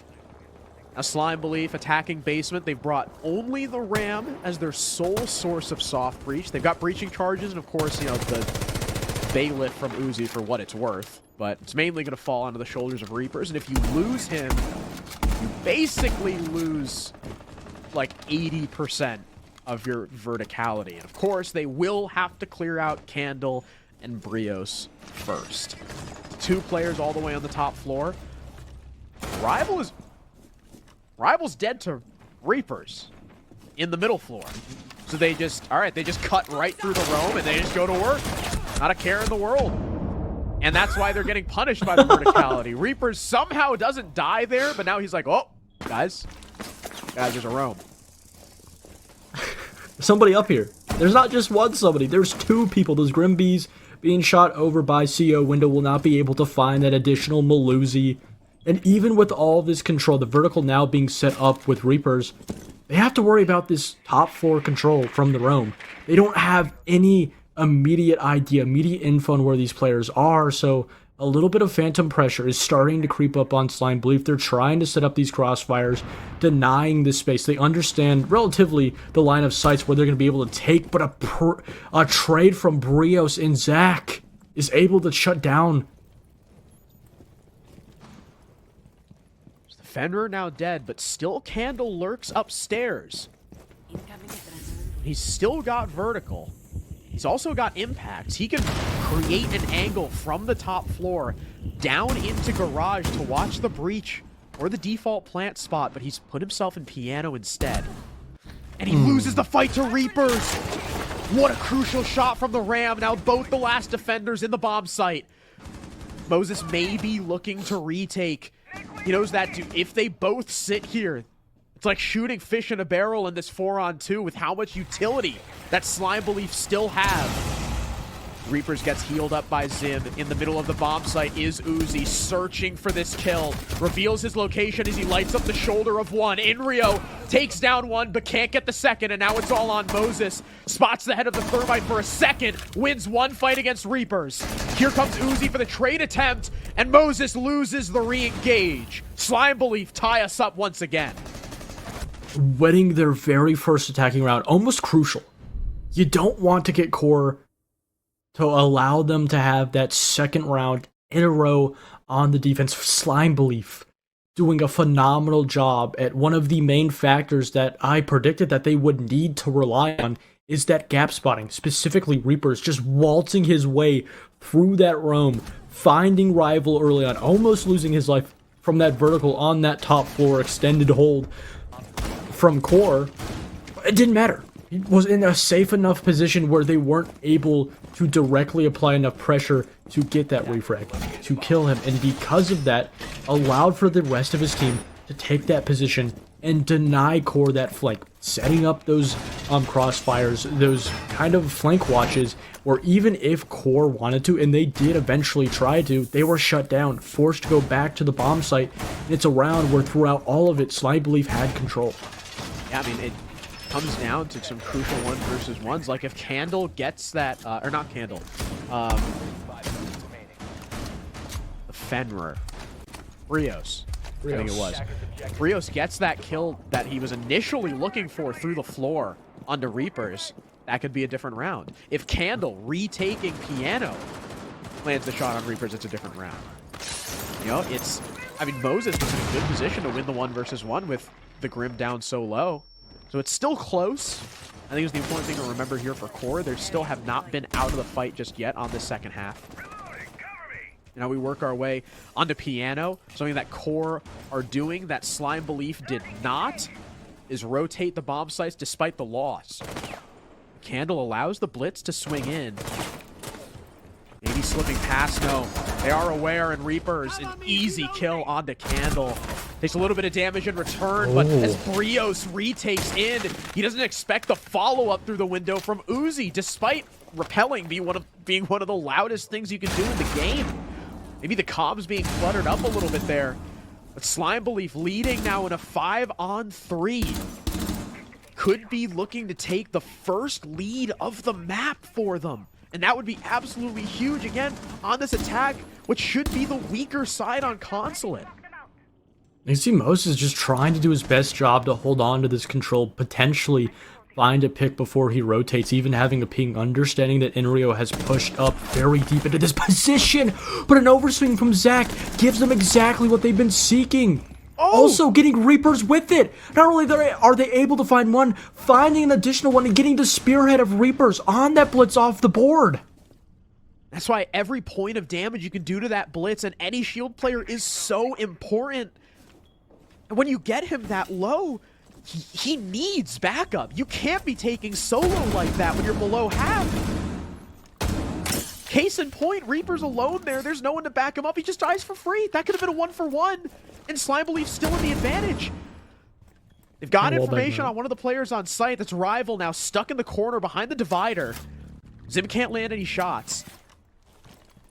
Slime Belief don't have anyone else upstairs. They might be looking to just ignore those players and just work their way into the bomb site against such little manpower here. Moses is in garage right now looking to work his way up yellow and supply support to Rival, while Inrio still holds up above. The lobby window now opened. Inrio maybe with some verticality here, but he doesn't have a whole lot to work with. Oh no, he's got the breach on lock. I couldn't see it because of the dumb papers on the floor, but he's got the angle. Slime Belief not walking towards it. They just make their way through the door. Tom is so low, now aware of the player upstairs, but he gets inside, and Zim now claims the man advantage for Slime Belief. Plant going down, but Inrio's got the angle! He's got the pixel, and there's no time! Leaving Inrio alone upstairs ends up being the final nail in the coffin, and QoR now up 5-4. A phenomenal way to start the round. A round where Slime Belief had so much going into that first half, but lost so much control simply to that top floor. Getting two first opening picks inside of that office position, being able to clear Candle. Okay, my feet is not frozen. But after that, not being able to clear this extension over by meeting in conference, whatever you call it, whatever. But losing not only losing that 1v1 against Inrio, but also losing that Blitz. Not only was that one of the most pivotal picks to lose, but after losing that Blitz, there was no real utility. No real pressure you could use to clear that top floor. No time also to use, so that forced Slime Belief to go for a very awkward push directly into the site. But with that vertical, it's an easy enough default plant to shut down, and it's a round where QoR did a phenomenal job of just doing exactly what Slime Belief did, is not playing back, continuing to have their foot on that gas pedal, and not letting Slime Belief push them away. Are you talking about the rumor Blitz died? Yes. That's long desk. Long. Because there's a long desk there. I think technically, like, the map callout is where Rival is reception, but it's long desk. And long desk. Oh my goodness, this game came out. I'm old. Anyway. QoR, once again with the lead. After a beautiful round from Inrio upstairs, and Slime Belief ignoring him a little bit too much. This time, no one from QoR, well, I was about to say no one from QoR aggressively holding an admin, but Candle walks his way in as the Azami. There's only, I think, only one player outside that rappel. Yeah, there's one there and then one on the copy rappel. There's not a whole lot for Candle to tussle with. Oh no, I think there's two players on the rappel. He has backed off, though, over towards Soda. Interestingly enough, no shield for Core to play with. Instead, it's just the Kiva barriers. Candle not even playing Soda. They're not worried about it at all. They don't want to sacrifice any utility or any manpower holding in that corner. And Brios with the first pick on Reapers. Down goes the Grim. Down goes so much information now. And no immediate place to not only trade any player, but not even Brios, shutting him down. And these Fenrir gadgets giving such a difficult time to Slime Belief. We're starting to see that struggle of just not only playing this map, such a heavy hold extended. You can see Brios is also trying to potentially find another person. But again, just 3 players over by Long Disc and meeting. Even if Slime Belief get 1 pick, there's still 2 additional players they have to worry about. Here they come looking to take Long Desk. Uzi kills Candle behind said desk, but the Goyo is taking out the player on Spiral as well as Zach. Rival huge on the doorway. Thomas looking for a refrag, but the Goyo not giving it to him. And now Core lead with double the manpower. Bulletproof finally dealt with, but Brios tucked in the corner as well. Just waiting for this ace. Moses is the one to take him down all the way from catering. And Thomas finds himself alone with no case control. And Core threatening 6-4 match point. It really does feel like just the life, the chance of Slime Belief continues to dwindle down. Just around where not only did Slime Belief not do a whole lot around the map, losing that opening kill, not being able to trade that back, allowing for Brios to rotate his way back to the bomb site, but also a phenomenal job from Core not giving Slime Belief those opportunities. Not overextending in that vending long hallway, allowing for a player to just be isolated behind that vending, util dump, push him out, and then catch him on the cross. There was no player. There was no opportunity for that to happen. And even the positions near the bomb site were passive. They played relatively far back, allowing for them to just completely rely on their line of sights. Their crossfires being set up, just not necessarily hoping, but just allowing for Slime Belief to waltz their way into these crossfires that were set up previously. And around were just not a whole lot for Slime Belief to work with. Now they're staring down the barrel of elimination. Should they give one more round to Core before winning 2 themselves? Now basement, the site, Slime Belief did end up winning here. So they've got a good chance to at least bring themselves within 1 up against Core's Rome, which it cleared out masterfully. Especially thanks to a great shot from Reapers to kill Candle and Piano and prevent any sort of verticality being used against them. Slime Belief with a very similar lineup here, still rocking the Nomad and the Ram to hold on to Piano and force these roamers away. There is, again, 2 this time. Instead of a 2-man upstairs room, it's just Candle top floor. You still got this Legion holding down in the middle. Zach is maybe looking to walk in on. They've got pings. They got info on Brios. Now here comes Zach to set up that flank watch. And they just need to get him. They need to use this info, try to double up. There's nobody around him. This is an easy and free pick, and if you just play it correctly, you get it. It's exactly what they do. No additional player on these top 2 floors. The last 4 players of Core are around and near the bomb site. 1 player is on top Spiral, but if they just apply a little bit of pressure, they'll just fall right back down to the bomb site. In a round where Core is just playing just directly into what they're favored to. Inrio also kind of cut off on this yellow position, isn't able to go back down to the bomb site because Zim is watching him. Players above him also a Candle! He just walks down yellow and finds 2! Massive for Candle. Zim gets the equalizer. Make that 2 for Zim now, but Candle with the Goyo canister pops it somehow. And Zim dies maybe from a Capcan trap was able to trigger it. But Slime Belief now know that both Inrio and Candle are off the site. And Thomas is the man with the case. Candle looking to come back from blue side, but Barricade stops him. Opening this would be a very loud sound cue. So Inrio does now have the benefit of the destruction caused by the boogie drones. 1 whole minute left for Slime Belief to work with. They don't need to get ahead of themselves and take the site.